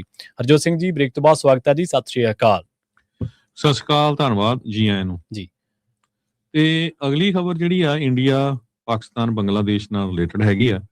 ਜਦੋਂ ਤੋਂ ਹੀ ਟਰੰਪ ਉਹਨਾਂ ਨੇ $500 ਬਿਲੀਅਨ ਦਾ ਐਗਰੀਮੈਂਟ ਕੀਤਾ ਆ ਇੰਡੀਆ ਦੇ ਨਾਲ, ਉਸ ਟਾਈਮ ਤੋਂ ਬਾਅਦ ਜੇ ਪਾਕਿਸਤਾਨ ਦਾ ਦੇਖਿਆ ਜਾਵੇ ਜਾਂ ਬੰਗਲਾਦੇਸ਼ ਦਾ ਦੇਖਿਆ ਜਾਵੇ, ਟੋਟਲੀ ਡਿਫਰੈਂਟ ਆ। ਇੰਡੀਆ ਦਾ ਜੋ ਐਗਰੀਮੈਂਟ ਇਹ ਹੋਇਆ ਵੀ ਇੰਡੀਆ ਤੋਂ ਜੋ ਵੀ ਸਮਾਨ ਅਮਰੀਕਾ ਚ ਆਊਗਾ ਉਹਦੇ ਉੱਤੇ 0% ਟੈਰਿਫ ਲੱਗੂਗਾ, ਤੇ ਜਿਹੜਾ ਸਮਾਨ ਅਮਰੀਕਾ ਦਾ ਇੰਡੀਆ ਜਾਊਗਾ ਉਹਦੇ ਤੇ 18% ਹੋਊਗਾ। ਉਹਦੇ ਵਿੱਚ ਐਗਰੀਕਲਚਰ ਪ੍ਰੋਡਕਟਸ ਸਾਰਾ ਕੁਝ ਐਜ਼ ਏ ਅਮਰੀਕਨ ਆਪਾਂ ਸਿਟੀਜ਼ਨ, ਸੋ ਅਮਰੀਕਾ ਦੇ ਨਾਲ ਆ। ਪਰ ਕਿਉਂਕਿ ਆਪਾਂ ਗੁਰੂ ਨਾਨਕ ਪਾਤਸ਼ਾਹ ਦੇ ਸਿੱਖ ਹੈਗੇ ਆ, ਸਾਨੂੰ ਪਤਾ ਵੀ ਪੰਜਾਬ ਦੇ, ਹਰਿਆਣੇ ਦੇ ਖਾਸ ਕਰਕੇ ਜਿਹੜੇ ਕਿਸਾਨ ਆ ਉਹਨਾਂ ਦੇ ਉੱਤੇ ਬਹੁਤ ਵੱਡਾ ਅਸਰ ਹੋਣਾ ਹੈਗਾ ਆ। ਕਿਉਂਕਿ ਜੋ ਪ੍ਰੋਡਕਟਸ ਇੱਥੋਂ ਜਾਣੇ ਹੈਗੇ ਆ, ਮੱਕੀ, ਕਨੋਲਾ ਆਇਲ, ਹੋਰ ਬਹੁਤ ਕੁਝ, ਕਿਉਂਕਿ ਪਹਿਲਾਂ ਚਾਈਨਾ ਜਾਂਦਾ ਸੀ, ਉਹ ਸਾਰਾ ਹੁਣ ਇੰਡੀਆ ਦੇ ਵਿੱਚ ਡੰਪ ਹੋਣਾ ਆ। ਉਹਦੇ ਨਾਲ ਜਿਹੜੇ ਕਿਸਾਨ ਆ ਉਹਨਾਂ ਦੇ ਉੱਤੇ ਬਹੁਤ ਵੱਡਾ ਅਸਰ ਪੈਣ ਜਾ ਰਿਹਾ ਹੈਗਾ। ਲੋਕ ਸਮਝ ਨਹੀਂ ਰਹੇ ਕਿੰਨਾ ਕੁ ਵੱਡਾ ਉਹਦੇ ਤੇ ਅਸਰ ਹੋਣਾ ਹੈਗਾ ਆ। ਜਿਹੜੇ ਟੈਂਕਰਾਂ ਦੇ ਟੈਂਕਰ ਭਰ ਜਿਹੜੇ ਆ ਇਹਨਾਂ ਨੇ ਉੱਥੇ ਸਿੱਟਣੇ ਹੈਗੇ ਆ। ਤੇ ਦੂਸਰੇ ਪਾਸੇ ਜੇ ਦੇਖਿਆ ਜਾਵੇ, ਅੱਜ ਇਹ ਖਬਰ ਆ ਰਹੀ ਆ ਵੀ ਪਾਕਿਸਤਾਨ ਦੇ ਜਿਹੜੇ ਪ੍ਰਾਈਮ ਮਿਨਿਸਟਰ ਹੈਗੇ ਆ, prime minister of Islamic republic of Pakistan, ਉਹ ਅਮਰੀਕਾ ਵਿਜ਼ਿਟ ਕਰਨ ਆ ਰਹੇ ਆ 17 ਤੇ 18 ਤਰੀਕ ਨੂੰ, 17 ਤੇ 18 ਫਰਵਰੀ ਨੂੰ। ਬਾਇਲੇਟਰਲ ਮੀਟਿੰਗ ਹੋਣੀ ਹੈਗੀ ਆ ਟਰੰਪ ਉਹਨਾਂ ਦੇ ਨਾਲ। ਤੇ ਤੀਸਰਾ ਜਿਹੜਾ ਆ, ਜੇ ਬੰਗਲਾਦੇਸ਼ ਦੇ ਨਾਲ ਗੱਲਬਾਤ ਆਪਾਂ ਜਿਹੜੀ ਹੋਈ ਹੈਗੀ ਆ ਉਹਨੂੰ ਦੇਖਦੇ ਜਾਈਏ, ਬੰਗਲਾਦੇਸ਼ ਦੇ ਨਾਲ ਜੋ ਐਗਰੀਮੈਂਟ ਹੋਇਆ ਹੈਗਾ ਅਮਰੀਕਾ ਦਾ, ਉਹ ਇੰਡੀਆ ਨਾਲੋਂ ਕਿਤੇ ਮੱਚ ਬੈਟਰ ਹੋਇਆ ਹੈਗਾ। ਕਹਿੰਦੇ ਵੀ ਈਵਨ ਦੋ ਟੈਰਿਫਸ ਬੰਗਲਾਦੇਸ਼ ਦੇ ਉੱਤੇ ਵੀ 19% ਲਾਏ ਆ, ਪਰ ਉੱਥੇ ਦਾ ਜਿਹੜਾ ਟੈਕਸਟਾਈਲ ਸੈਕਟਰ ਹੈਗਾ ਉਹਦੇ ਤੇ 0% ਲਾਇਆ। ਬੰਗਲਾਦੇਸ਼ ਤੋਂ ਬਹੁਤ ਸਾਰਾ ਜਿਹੜਾ ਟੈਕਸਟਾਈਲ ਆ, ਆਪਾਂ ਦੇਖਦੇ ਨਾ ਕਮੀਜ਼ਾਂ, ਪੈਂਟਾਂ, ਬਹੁਤ ਹੋਰ ਸਮਾਨ ਅਮਰੀਕਾ ਦੇ ਵਿੱਚ ਆਉਂਦਾ ਹੈਗਾ, ਸੋ ਉਹਦੇ ਤੇ 0% ਅਮਰੀਕਾ ਵਾਲਿਆਂ ਨੇ ਲਾਇਆ ਹੈਗਾ। ਇੰਡੀਆ ਵਾਲਿਆਂ ਦੇ ਉੱਤੇ 19%। ਸੋ ਇੰਡੀਆ ਦੀ ਜਿਹੜੀ ਗਾਰਮੈਂਟ ਇੰਡਸਟਰੀ ਹੈਗੀ ਆ, ਉਹਦੇ ਤੇ ਬਹੁਤ ਵੱਡਾ ਅਸਰ ਪੈਣਾ ਆ। ਬੰਗਲਾਦੇਸ਼ ਨੇ 2024 ਦੇ ਵਿੱਚ $50.9 ਬਿਲੀਅਨ ਦਾ ਜਿਹੜਾ ਗਾਰਮੈਂਟ ਐਕਸਪੋਰਟ ਕੀਤਾ ਸੀਗਾ। ਇੰਡੀਆ ਵਾਲਿਆਂ ਨੇ ਸਿਰਫ $16.3 ਬਿਲੀਅਨ ਦਾ ਹੀ ਕੀਤਾ ਸੀ। ਸੋ ਇਹ ਹੁਣ ਉਹਦੇ ਤੇ ਵੀ ਕਿੰਨਾ ਵੱਡਾ ਜਿਹੜਾ ਅਸਰ ਆ ਉਹ ਪਊਗਾ। ਸੋ $7.4 ਬਿਲੀਅਨ ਦਾ ਐਕਸਪੋਰਟ ਜਿਹੜਾ ਬੰਗਲਾਦੇਸ਼ ਗਾਰਮੈਂਟਸ ਦਾ ਉਹ ਕੰਟੀਨਿਊ ਚੱਲ ਰਿਹਾ ਹੈਗਾ। MFN ਟੈਰਿਫ ਜਿਹੜੇ 12% ਸੀ ਉਹ ਘਟਾ ਕੇ ਹੁਣ 0% ਕਰ ਦਿੱਤੇ ਗਏ ਹੈਗੇ ਆ। ਸੋ ਉੱਥੇ ਦੀ ਜਿਹੜੀ ਗਾਰਮੈਂਟ ਇੰਡਸਟਰੀ ਹੈਗੀ ਆ ਉਹ ਇੰਪੋਰਟਡ ਰਾ ਮਟੀਰੀਅਲ ਦੇ ਉੱਤੇ ਡਿਪੈਂਡ ਕਰਦੀ ਹੈਗੀ ਆ। ਸੋ ਇਹ ਤਿੰਨਾਂ ਮੁਲਕਾਂ ਦਾ ਜੇ ਦੇਖਿਆ ਜਾਵੇ, ਸੋ ਪਾਕਿਸਤਾਨ ਵਾਲਿਆਂ ਦੇ ਨਾਲ ਅਮਰੀਕਾ ਦੇ ਰਿਲੇਸ਼ਨ ਕਾਫੀ ਗੁੱਡ ਹੁੰਦੇ ਜਾ ਰਹੇ ਆ। ਉੱਥੇ ਦੇ ਪ੍ਰਾਈਮ ਮਿਨਿਸਟਰ ਪਹੁੰਚ ਰਹੇ ਆ। ਬੰਗਲਾਦੇਸ਼ ਵਾਲਿਆਂ ਨੇ ਜਿਹੜਾ ਉੱਥੇ ਦਾ ਸਭ ਤੋਂ ਜ਼ਿਆਦਾ ਸਮਾਨ ਉਹ ਐਕਸਪੋਰਟ ਕਰਦੇ ਆ ਗਾਰਮੈਂਟਸ ਨੂੰ, ਉਹਦੇ ਤੇ ਉਹਨਾਂ ਨੇ 0 ਟੈਰਿਫ ਕਰਾ ਲਿਆ ਹੈਗਾ। ਪਰ ਇੰਡੀਆ ਦਾ ਜਿਹੜਾ ਸਮਾਨ ਆ ਉਹਦੇ ਉੱਤੇ 19% ਟੈਰਿਫ ਲੱਗਣਾ ਆ। ਦੂਸਰੇ ਪਾਸੇ ਅਮਰੀਕਾ ਨੇ ਆਪਣਾ ਜਿਹੜਾ ਜਿੰਨੇ ਵੀ ਐਗਰੀਕਲਚਰ ਪ੍ਰੋਡਕਟਸ ਹੈਗੇ, ਚਾਹੇ ਉਹਨਾਂ 'ਚ ਜਿੱਦਾਂ ਮੈਂ ਦੱਸਿਆ ਮੱਕੀ, ਕਣਕ, ਕਨੋਲਾ ਆਇਲ, ਹੋਰ ਚਾਹੇ ਡੇਅਰੀ ਪ੍ਰੋਡਕਟਸ ਵੀ ਆ, ਉਹ ਉੱਥੇ ਡੰਪ ਕਰਨੇ ਹੈਗੇ ਆ, ਜਿਹਦੇ ਨਾਲ ਜੋ ਪੰਜਾਬ ਦੇ, ਹਰਿਆਣੇ ਦੇ ਕਿਸਾਨ ਆ, ਚਾਹੇ ਇੰਡੀਆ ਦੇ ਕਿਸਾਨ ਕਹਿ ਲਓ, ਉਹਨਾਂ ਦੇ ਉੱਤੇ ਆਉਣ ਵਾਲੇ ਸਾਲਾਂ ਦੇ ਵਿੱਚ ਬਹੁਤ ਵੱਡਾ ਅਸਰ ਪੈਣਾ ਆ। $500 ਬਿਲੀਅਨ ਦੀ ਜਿਹੜੀ ਇੰਡੀਆ ਵਾਲਿਆਂ ਨੇ ਅਮਰੀਕਾ ਦੇ ਨਾਲ ਡੀਲ ਕੀਤੀ ਹੈਗੀ ਆ। ਜੀ, ਉਧਰ ਦੂਜੇ ਪਾਸੇ ਉਹ ਸਰਕਾਰ ਆ ਭਾਰਤ ਦੇ ਵਿੱਚ ਜਿਹੜੀ ਕਿ ਇਸ ਮਾਮਲੇ ਦੇ ਵਿੱਚ ਕੋਈ ਸ਼ਬਦ ਹੀ ਹੈ ਨਹੀਂਗਾ ਉਹਨਾਂ ਕੋਲੇ। ਮਤਲਬ ਸਰਕਾਰ ਇੱਕ ਬੰਦਾ ਹੀ ਉੱਥੇ ਜਿਹੜਾ ਸਾਰਿਆਂ ਨੂੰ ਬਾਣੀ ਪਾਈ ਫਿਰਦਾ ਇਸ ਟਾਈਮ। ਸਰਕਾਰ ਇਸ ਡੀਲ ਦੇ ਬਾਰੇ, ਐਪਸਟੀਨ ਫਾਈਲਸ ਦੇ ਬਾਰੇ ਜਾਂ ਚੀਨ ਦੇ ਜਿਹੜਾ ਹਮਲਾ ਉਹਦੇ ਬਾਰੇ ਬੋਲ ਹੀ ਨਹੀਂ ਰਹੇ। ਵੈਸੇ ਤਾਂ ਮੋਦੀ ਸਾਹਿਬ 90 ਮਿੰਟਾਂ ਦੇ ਭਾਸ਼ਣ ਤਾਂ ਦੇ ਦਿੰਦੇ ਆ, ਪਰ ਜਦੋਂ ਆਪਦੇ ਲੋਕਾਂ ਦੀ ਗੱਲ ਆਉਂਦੀ ਆ ਉਦੋਂ ਉਹਨਾਂ ਕੋਲੇ ਕੋਈ ਗੱਲ ਨਹੀਂ, ਜਾਂ ਕੋਈ ਸਵਾਲ ਕਰ ਲੈਂਦਾ ਉਦੋਂ ਉਹਨਾਂ ਨੂੰ ਕੋਈ ਗੱਲ ਨਹੀਂ ਔੜਦੀ। ਆਪਾਂ ਜਿਵੇਂ ਅੱਗੇ ਵੀ ਕਹਿੰਦੇ ਹੁੰਦੇ ਹਾਂ, ਪੰਜਾਬੀ USA ਦੇ ਸਰੋਤੇ ਵਿਸ਼ਵ ਭਰ ਦੇ ਵਿੱਚ ਵਸਦੇ ਨੇ, ਤੇ ਜਿਵੇਂ ਆਪਾਂ ਸੋਮਾਲੀਆ ਦੇ ਬਾਰੇ ਖਬਰ ਸਾਂਝੀ ਕੀਤੀ ਸੀ ਤੇ ਡੈਨਮਾਰਕ ਦਾ ਪਹਿਲਾ ਨੰਬਰ, ਤੇ ਡੈਨਮਾਰਕ ਦੇ ਵਿੱਚ ਪੰਜਾਬੀ USA ਦੇ ਸਰੋਤੇ ਦੇਖ ਰਹੇ ਨੇ। ਸਿੰਘ ਸਾਹਿਬ ਨੇ ਕੋਈ, ਤੇ ਉਹਨਾਂ ਨੇ ਸਾਨੂੰ ਕਮੈਂਟ ਕਰਕੇ ਦੱਸਿਆ ਵੀ ਸਿਸਟਮ ਜਿਹੜਾ ਸਾਡੇ ਇੱਥੇ ਸ਼ੀਸ਼ੇ ਵਾਂਗੂ ਸਾਫ਼ ਹੈ, ਤੁਸੀਂ ਲੋਕ ਨਹੀਂ ਸਕਦੇ, ਇਸ ਲਈ ਕੋਈ ਰਿਸ਼ਵਤ ਲੈਂਦੇ ਨਹੀਂ ਆ। ਸੋ ਬਹੁਤ ਬਹੁਤ ਧੰਨਵਾਦ। ਮੋਰਡਿਕ ਸਿੰਘ ਇਹਨਾਂ ਦੀ ਕੋਈ ਆਈਡੀ ਆ, ਤੇ ਇਹਨਾਂ ਦਾ ਧੰਨਵਾਦ। ਡੈਨਮਾਰਕ ਤੋਂ ਇਸ ਟਾਈਮ ਪੰਜਾਬੀ USA ਨੂੰ ਸੁਣ ਰਹੇ ਨੇ, ਦੇਖ ਰਹੇ ਨੇ ਤੇ ਖਬਰਾਂ ਸੁਣ ਰਹੇ ਨੇ। ਅਗਲੀ ਜਿਹੜੀ ਖਬਰ ਆ, ਜਿਵੇਂ ਹਰਜੋਤ ਸਿੰਘ ਜੀ ਨੇ ਬ੍ਰੇਕ ਤੇ ਜਾਣ ਤੋਂ ਪਹਿਲਾਂ ਹੀ ਦੱਸਿਆ ਸੀਗਾ ਵੀ ਅਗਲੀਆਂ ਜਿਹੜੀਆਂ ਖਬਰਾਂ ਖਬਰਾਂ ਨੇ ਕੁਝ ਇਮੀਗ੍ਰੇਸ਼ਨ ਦੇ ਨਾਲ ਜੁੜੀਆਂ ਹੋਈਆਂ ਤੁਹਾਡੇ ਨਾਲ ਸਾਂਝੀਆਂ ਕਰਾਂਗੇ। ਇਸ ਟਾਈਮ ਇੱਕ ਖਬਰ ਆ ਰਹੀ ਆ ਆਈਸ ਦੇ ਨਾਲ ਜੁੜੀ ਹੋਈ ਹੈ। ਇੱਕ ਆਇਰਿਸ਼ ਮੂਲ ਦਾ ਜਿਹੜਾ ਬੰਦਾ ਹੈ ਉਹਨੂੰ ਆਈਸ ਨੇ ਡਿਟੇਨ ਕੀਤਾ ਹੋਇਆ ਪਿਛਲੇ 5 ਮਹੀਨਿਆਂ ਦੇ ਤੋਂ, ਜਿਹੜਾ ਉਹ ਲਗਾਤਾਰ ਆਈਸ ਦੀ ਡਿਟੈਂਸ਼ਨ ਦੇ ਵਿੱਚ ਆ। ਤੇ ਉਹ ਕਹਿੰਦੇ ਵੀ ਉਹਨੂੰ ਹੁਣ ਡਰ ਆ ਵੀ ਮੇਰੀ ਕਿਤੇ ਇੱਥੇ ਮੌਤ ਨਾ ਹੋ ਜਾਵੇ। ਤੇ ਉਹਨੇ ਇਹ ਵੀ ਦੱਸਿਆ ਵੀ ਉਹ ਲਗਾਤਾਰ ਜਿਹੜਾ ਇੰਟਰਨੈਸ਼ਨਲ ਜਿਹੜੀ ਇਸ ਟਾਈਮ ਜਾਂਚ ਆ ਉਹ ਵੱਧ ਰਹੀ ਆ, ਤੇ ਇਸ ਕਰਕੇ ਜਿਹੜਾ ਇਮੀਗ੍ਰੈਂਟਸ ਦੇ ਨਾਲ ਜਿਹੜਾ ਟਰੀਟ ਆ ਉਹ ਉੱਥੇ ਪਹਿਲਾਂ ਨਾਲੋਂ ਵਿਵਹਾਰ ਆ ਜਿਹੜਾ ਉਹ ਮਾੜਾ ਹੋ ਗਿਆ। ਸੀਮਸ ਕਲਿਟਨ ਜਿਹੜਾ ਕਿ ਇਹ ਆਇਰਿਸ਼ ਕਾਉਂਟੀ ਦਾ ਜਿਹੜਾ ਉੱਥੋਂ ਦੀ ਕਲਕੀਨੀ ਕਾਉਂਟੀ ਆ ਉੱਥੋਂ ਦੇ ਰਹਿਣ ਵਾਲਾ, ਤੇ ਇਹਨੂੰ ਜਿਹੜਾ ਡਿਟੈਂਸ਼ਨ ਫੈਸਿਲਿਟੀ ਟੈਕਸਸ ਦੇ ਵਿੱਚ ਉੱਥੇ ਰੱਖਿਆ ਹੋਇਆ ਸਤੰਬਰ ਮਹੀਨੇ ਤੋਂ। ਕਲਿਟਨ ਜਿਹੜਾ ਉਹ ਬੋਸਟਨ ਦੇ ਵਿੱਚ ਪਿਛਲੇ 15 ਸਾਲਾਂ ਤੋਂ ਰਹਿ ਰਿਹਾ। ਤੇ ਅਗਲੀ ਜਿਹੜੀ ਗੱਲ ਆ ਇਹਦੇ ਨਾਲ ਜੁੜੀ ਬੜੀ ਧਿਆਨ ਦੇਣ ਵਾਲੀ ਗੱਲ ਆ, ਕੰਸਟਰਕਸ਼ਨ ਕੰਪਨੀ ਚਲਾ ਰਿਹਾ ਉਹ, ਜਿਹਦਾ ਕੋਈ ਅਪਰਾਧਿਕ ਰਿਕਾਰਡ ਨਹੀਂ ਹੈ। ਉਹਨੇ ਇੱਕ ਆਇਰਿਸ਼ ਬ੍ਰੌਡਕਾਸਟਰ RT ਉਹਦੇ ਨਾਲ ਗੱਲਬਾਤ ਦੇ ਦੌਰਾਨ ਦੱਸਿਆ ਵੀ ਉਹਨੂੰ ਉਦੋਂ ਆਈਸ ਨੇ ਡਿਟੇਨ ਕਰ ਲਿਆ ਸੀ ਜਦੋਂ ਉਹ ਹੋਮ ਡਿਪੂ ਨੂੰ ਜਾ ਰਿਹਾ ਸੀ ਆਪਣੇ ਘਰ ਤੋਂ। ਉਹਨੇ ਦੱਸਿਆ ਵੀ ਉਹ ਇੱਕ US ਸਿਟੀਜ਼ਨ ਦੇ ਨਾਲ ਉਹਦਾ ਵਿਆਹ ਹੋਇਆ ਮੈਰਿਡ ਆ ਉਹ ਆਲਰੇਡੀ, ਤੇ ਉਹਦਾ ਜਿਹੜਾ ਪ੍ਰੋਸੈਸ ਹੈ applying for a green card ਉਹ ਜਾਰੀ ਹੈ, ਤੇ ਕੋਈ ਕ੍ਰਿਮੀਨਲ ਰਿਕਾਰਡ ਨਹੀਂਗਾ, ਤੇ ਉਹਦੇ ਕੋਲੇ ਵੈਲਿਡ ਵਰਕ ਪਰਮਿਟ ਹੈ। ਹੁਣ ਆਪਾਂ ਕਈ ਵਾਰੀ ਤੁਸੀਂ ਅਪਡੇਟ ਇਮੀਗ੍ਰੇਸ਼ਨ ਦੇ ਵਿੱਚ ਤੁਹਾਡੇ ਸਵਾਲ ਵੀ ਹੁੰਦੇ ਨੇ, ਤਾਂ ਉਹ ਇੱਥੇ ਦੇਖ ਲਓ ਤੁਸੀਂ ਵੀ ਉਹ ਬੰਦਾ ਇੱਕ US ਸਿਟੀਜ਼ਨ ਦੇ ਨਾਲ ਵਿਆਹ ਹੋਇਆ, ਗ੍ਰੀਨ ਕਾਰਡ ਉਹਦਾ ਆਲਰੇਡੀ ਪ੍ਰੋਸੈਸ ਦੇ ਵਿੱਚ ਆ, ਤੇ ਉਹਦੇ ਕੋਲੇ ਵੈਲਿਡ ਵਰਕ ਪਰਮਿਟ ਹੈ, ਕੋਈ ਕ੍ਰਿਮੀਨਲ ਰਿਕਾਰਡ ਨਹੀਂਗਾ, ਤੇ ਉਹਨੂੰ 5 ਮਹੀਨਿਆਂ ਤੋਂ ਆਈਸ ਨੇ ਜਿਹੜਾ ਉਹ ਰੱਖਿਆ ਹੋਇਆ। ਸੋ ਕਹਿੰਦੇ ਵੀ ਮੈਨੂੰ ਹੁਣ ਇੱਥੇ ਪਤਾ ਨਹੀਂ ਕੀ ਹੋਣਾ। ਆਈਸ ਫੈਸਿਲਿਟੀ ਜਿਹੜੀ ਐਲ ਪਾਸੋ ਦੇ ਵਿੱਚ ਟੈਕਸਸ ਦੇ ਵਿੱਚ, ਉਹ ਕਹਿੰਦੇ ਵੀ ਮੈਨੂੰ ਇੱਥੇ ਜਿਹੜਾ ਇਹਨਾਂ ਨੇ ਰੱਖਿਆ ਹੋਇਆ, ਤੇ ਮੇਰੀ ਜਿਹੜੀ ਸਿਹਤ ਆ ਉਹ ਵੀ ਜਿਹੜੀ ਆ ਉਹ ਕੋਈ ਬਹੁਤੀ ਚੰਗੀ ਨਹੀਂ ਰਹਿੰਦੀ। ਇੱਕ ਸਟੇਟਮੈਂਟ ਦੇ ਵਿੱਚ ਜਿਹੜੀ CNN ਨੂੰ ਦਿੱਤੀ ਉਹਦੇ ਵਿੱਚ ਦੱਸਿਆ US department of homeland security ਨੇ ਕਿ ਟ੍ਰਿਸ਼ੀਆ ਮੈਕਲੰਗ ਜਿਹੜੇ ਨੇ ਉਹਨਾਂ ਨੇ ਦੱਸਿਆ ਵੀ ਕਲਿਟਨ ਜਿਹੜਾ ਉਹ US ਦੇ ਵਿੱਚ ਐਂਟਰ ਹੋਇਆ ਸੀਗਾ 2009 ਦੇ ਵਿੱਚ, ਤੇ ਵੀਜ਼ਾ ਵੇਵਰ ਪ੍ਰੋਗਰਾਮ ਦੇ ਤਹਿਤ, ਜਿਹਦੇ ਤਹਿਤ ਉਹ ਕਹਿੰਦੇ ਅਲਾਉ ਸੀਗਾ 90 ਦਿਨਾਂ ਦੀ ਸਟੇ ਦੇ ਲਈ, ਤੇ ਪਰ ਉਹ ਕਹਿੰਦੇ ਵੀ ਫੇਲ ਹੋਇਆ ਡਿਪਾਰਟ ਕਰਨ ਦੇ ਮਾਮਲੇ ਦੇ ਵਿੱਚ। ਹੁਣ ਆਪਾਂ ਦੋਨੇ ਸਾਈਡ ਜਿਹੜੀਆਂ ਨੇ ਤੁਹਾਨੂੰ ਦੱਸੀਆਂ ਨੇ, ਡਿਪਾਰਟ ਕਰਨ ਦੇ ਵਿੱਚ ਫੇਲ ਹੋਇਆ, ਉਹਦੇ ਕੋਲੇ ਵੈਲਿਡ ਵਰਕ ਪਰਮਿਟ ਵੀ ਸੀਗਾ, ਮਤਲਬ ਸ਼ਾਇਦ ਕਿਸੇ ਨਾ ਕਿਸੇ ਤਰੀਕੇ ਨਾਲ ਓਵਰਸਟੇ ਦਾ ਮਾਮਲਾ ਵੀ ਸ਼ਾਇਦ ਹੋ ਸਕਦਾ, ਪਰ ਅਸਲ ਦੇ ਵਿੱਚ ਕੋਈ ਅਪਰਾਧਿਕ ਜਾਂਚ ਰਿਕਾਰਡ ਨਹੀਂ ਸੀਗਾ, ਤੇ ਉਹ ਵਿਆਹ ਕਰਾ ਕੇ ਗ੍ਰੀਨ ਕਾਰਡ ਦੇ ਪ੍ਰੋਸੈਸ ਦੇ ਵਿੱਚ ਸੀਗਾ। ਜੀ ਅਗਲੀ ਖਬਰ ਅੱਜ ਇੱਕ ਵਾਸ਼ਿੰਗਟਨ ਪੋਸਟ ਨੇ ਬਹੁਤ ਵੱਡੀ ਸਟੋਰੀ ਰਨ ਕੀਤੀ ਹੈ ਵੀ ਕਿਸ ਤਰ੍ਹਾਂ ਇੱਕ ਬੀਬੀ ਨੇ $25 ਦਾ ਚੈੱਕ ਜੋ ਉਹਦਾ ਬਾਉਂਸ ਹੋਇਆ ਸੀ ਸੰਨ 2014 ਚ, ਜੀ 12 ਸਾਲ ਪਹਿਲਾਂ, ਤੇ ਉਹ ਗ੍ਰੀਨ ਕਾਰਡ ਹੋਲਡਰ ਆ। ਜਦੋਂ ਉਹ 에ਅਰਪੋਰਟ ਤੇ ਵਾਪਸ ਆਈ ਤੇ ਉਹਨੂੰ ਇਮੀਗ੍ਰੇਸ਼ਨ ਵਾਲਿਆਂ ਨੇ ਅਰੈਸਟ ਕਰ ਲਿਆ। ਮਜ਼ੂਰੀ ਦੀ ਗ੍ਰੈਂਡਮਾ ਇਹ ਪਰਮਾਨੈਂਟ ਰੈਜ਼ੀਡੈਂਟ ਹੈਗੀ ਆ, ਤੇ ਕਈ ਮਹੀਨੇ ਉਹ ਡਿਟੈਂਸ਼ਨ ਦੇ ਵਿੱਚ ਰਹੀ ਆ। ਸੋ ਕਹਿੰਦੇ ਵੀ ਡੈਕੇਡ 올ਡ ਮਿਸਡਮੀਨਰ ਚਾਰਜ, 12 ਸਾਲ ਪੁਰਾਣਾ ਮਿਸਡਮੀਨਰ ਚਾਰਜ ਸੀ। $25 ਦਾ ਇੱਕ ਚੈੱਕ ਸੀ, ਇੱਕ ਹੋਰ ਚੈੱਕ ਸੀ। ਟੋਟਲ ਚੈੱਕ ਜਿਹੜੇ $75 ਤੋਂ ਥੱਲੇ ਦੇ ਸੀ, ਉਹ ਵੀ ਜਦੋਂ ਉਹ ਜਵਾਨ ਸੀਗੀ, ਬੱਚੀ ਸੀ, ਜਦੋਂ ਕਹਿੰਦੇ ਨੇ ਆਪਾਂ ਵੀ ਨਿਆਣੇ ਆ 18-20 ਸਾਲ ਤੋਂ ਥੱਲੇ ਆ, ਤੇ ਉਸ ਟਾਈਮ ਦੇ ਉੱਤੇ ਉਹ ਤੋਂ ਗਲਤੀ ਹੋ ਗਈ ਸੀ। ਸੋ ਸ਼ਿਕਾਗੋ ਦਾ ਓਹੇਅਰ ਜੋ ਇੰਟਰਨੈਸ਼ਨਲ 에ਅਰਪੋਰਟ ਆ, ਉੱਥੇ ਕਹਿੰਦੇ ਉਹਨੂੰ ਅਰੈਸਟ ਕਰ ਲਿਆ, ਤੇ ਮੁੜ ਕੇ ਉਹਨੂੰ ਜੋ ਹੋਲਡਿੰਗ ਸੈੱਲ ਆ ਕੰਟਕੀ ਚ ਲੈ ਗਿਆ। ਕਹਿੰਦੇ ਉਹ ਤੇ ਸਟੋਰੀ ਦੱਸਦੀ ਆ ਵੀ ਬਹੁਤ ਬੁਰਾ ਹਾਲ ਸੀ, ਜਿਹੜੇ ਸੈੱਲ ਦੇ ਵਿੱਚ ਰੱਖਿਆ ਜਾਂਦਾ, ਗੰਦ ਪਿਆ ਹੋਇਆ ਸੀ, ਡਰੇਨਸ ਬਲੌਕ ਸੀਗੀਆਂ, ਤੇ ਉੱਥੇ ਜਿਹੜੇ ਇਨਸੈਕਟਸ ਆ ਜਿਹੜੇ ਤੁਰੇ ਫਿਰਦੇ ਸੀਗੇ।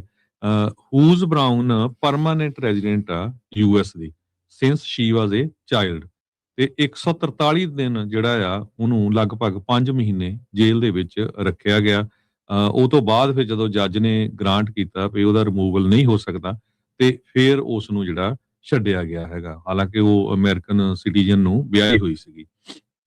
ਸੋ immigration custom enforcement detention centre ਦੇ ਵਿੱਚ ਈਵਨ ਦੋ ਕਹਿੰਦੇ ਪਈ ਬਹੁਤ ਜ਼ਿਆਦਾ ਲੋਕ ਅਰੈਸਟ ਕੀਤੇ ਹੋਏ ਹੈਗੇ ਆ। ਇਸ ਸਟੋਰੀ ਦੇ ਵਿੱਚ ਅੱਗੇ ਜਾ ਕੇ ਜੋ ਵਾਸ਼ਿੰਗਟਨ ਪੋਸਟ ਉਹ ਲਿਖਦਾ ਹੈਗਾ, ਹੂਜ਼ ਬਰਾਊਨ ਦੇ ਮਾਮਲੇ ਦੇ ਵਿੱਚ ਟ੍ਰੀਸ਼ੀਆ ਮੈਕਲੌਫਲਿਨ ਜੋ ਹੈਗੇ assistant secretary of department homeland security, ਉਹਨਾਂ ਨੇ ਇਹ ਕਿਹਾ ਆ ਵੀ ਕੋਈ ਵੀ ਜਿਹੜੀ ਕਨਵਿਕਸ਼ਨ ਕਿਸੇ ਦੀ ਹੋਈ ਹੈਗੀ ਆ, ਚਾਹੇ ਉਹ ਬੈਡ ਚੈਕਸ ਦੀ ਆ, ਕੁਝ ਵੀ ਹੋਇਆ, ਤੇ ਆਪਾਂ ਉਸ ਨੂੰ ਅਰੈਸਟ ਕਰਾਂਗੇ। ਬਹੁਤ ਵਾਰ ਪੰਜਾਬੀ ਰੇਡੀਓ USA ਦੇ ਉੱਤੇ ਲੋਕਾਂ ਦੇ ਸਾਡੇ ਸਰੋਤਿਆਂ ਦੇ ਕਾਲਸ ਆਉਂਦੀਆਂ, ਭਾਈ ਆਪਾਂ ਜਾਈਏ ਇੰਡੀਆ ਨੂੰ ਜਾਂ ਹੋਰ ਕਿਸੇ ਮੁਲਕ ਦੇ ਵਿੱਚ ਜਾ ਸਕਦੇ ਜਾਂ ਨਹੀਂ, ਗ੍ਰੀਨ ਕਾਰਡ ਹੋਲਡਰ ਆ, ਸਿਟੀਜ਼ਨ ਆ।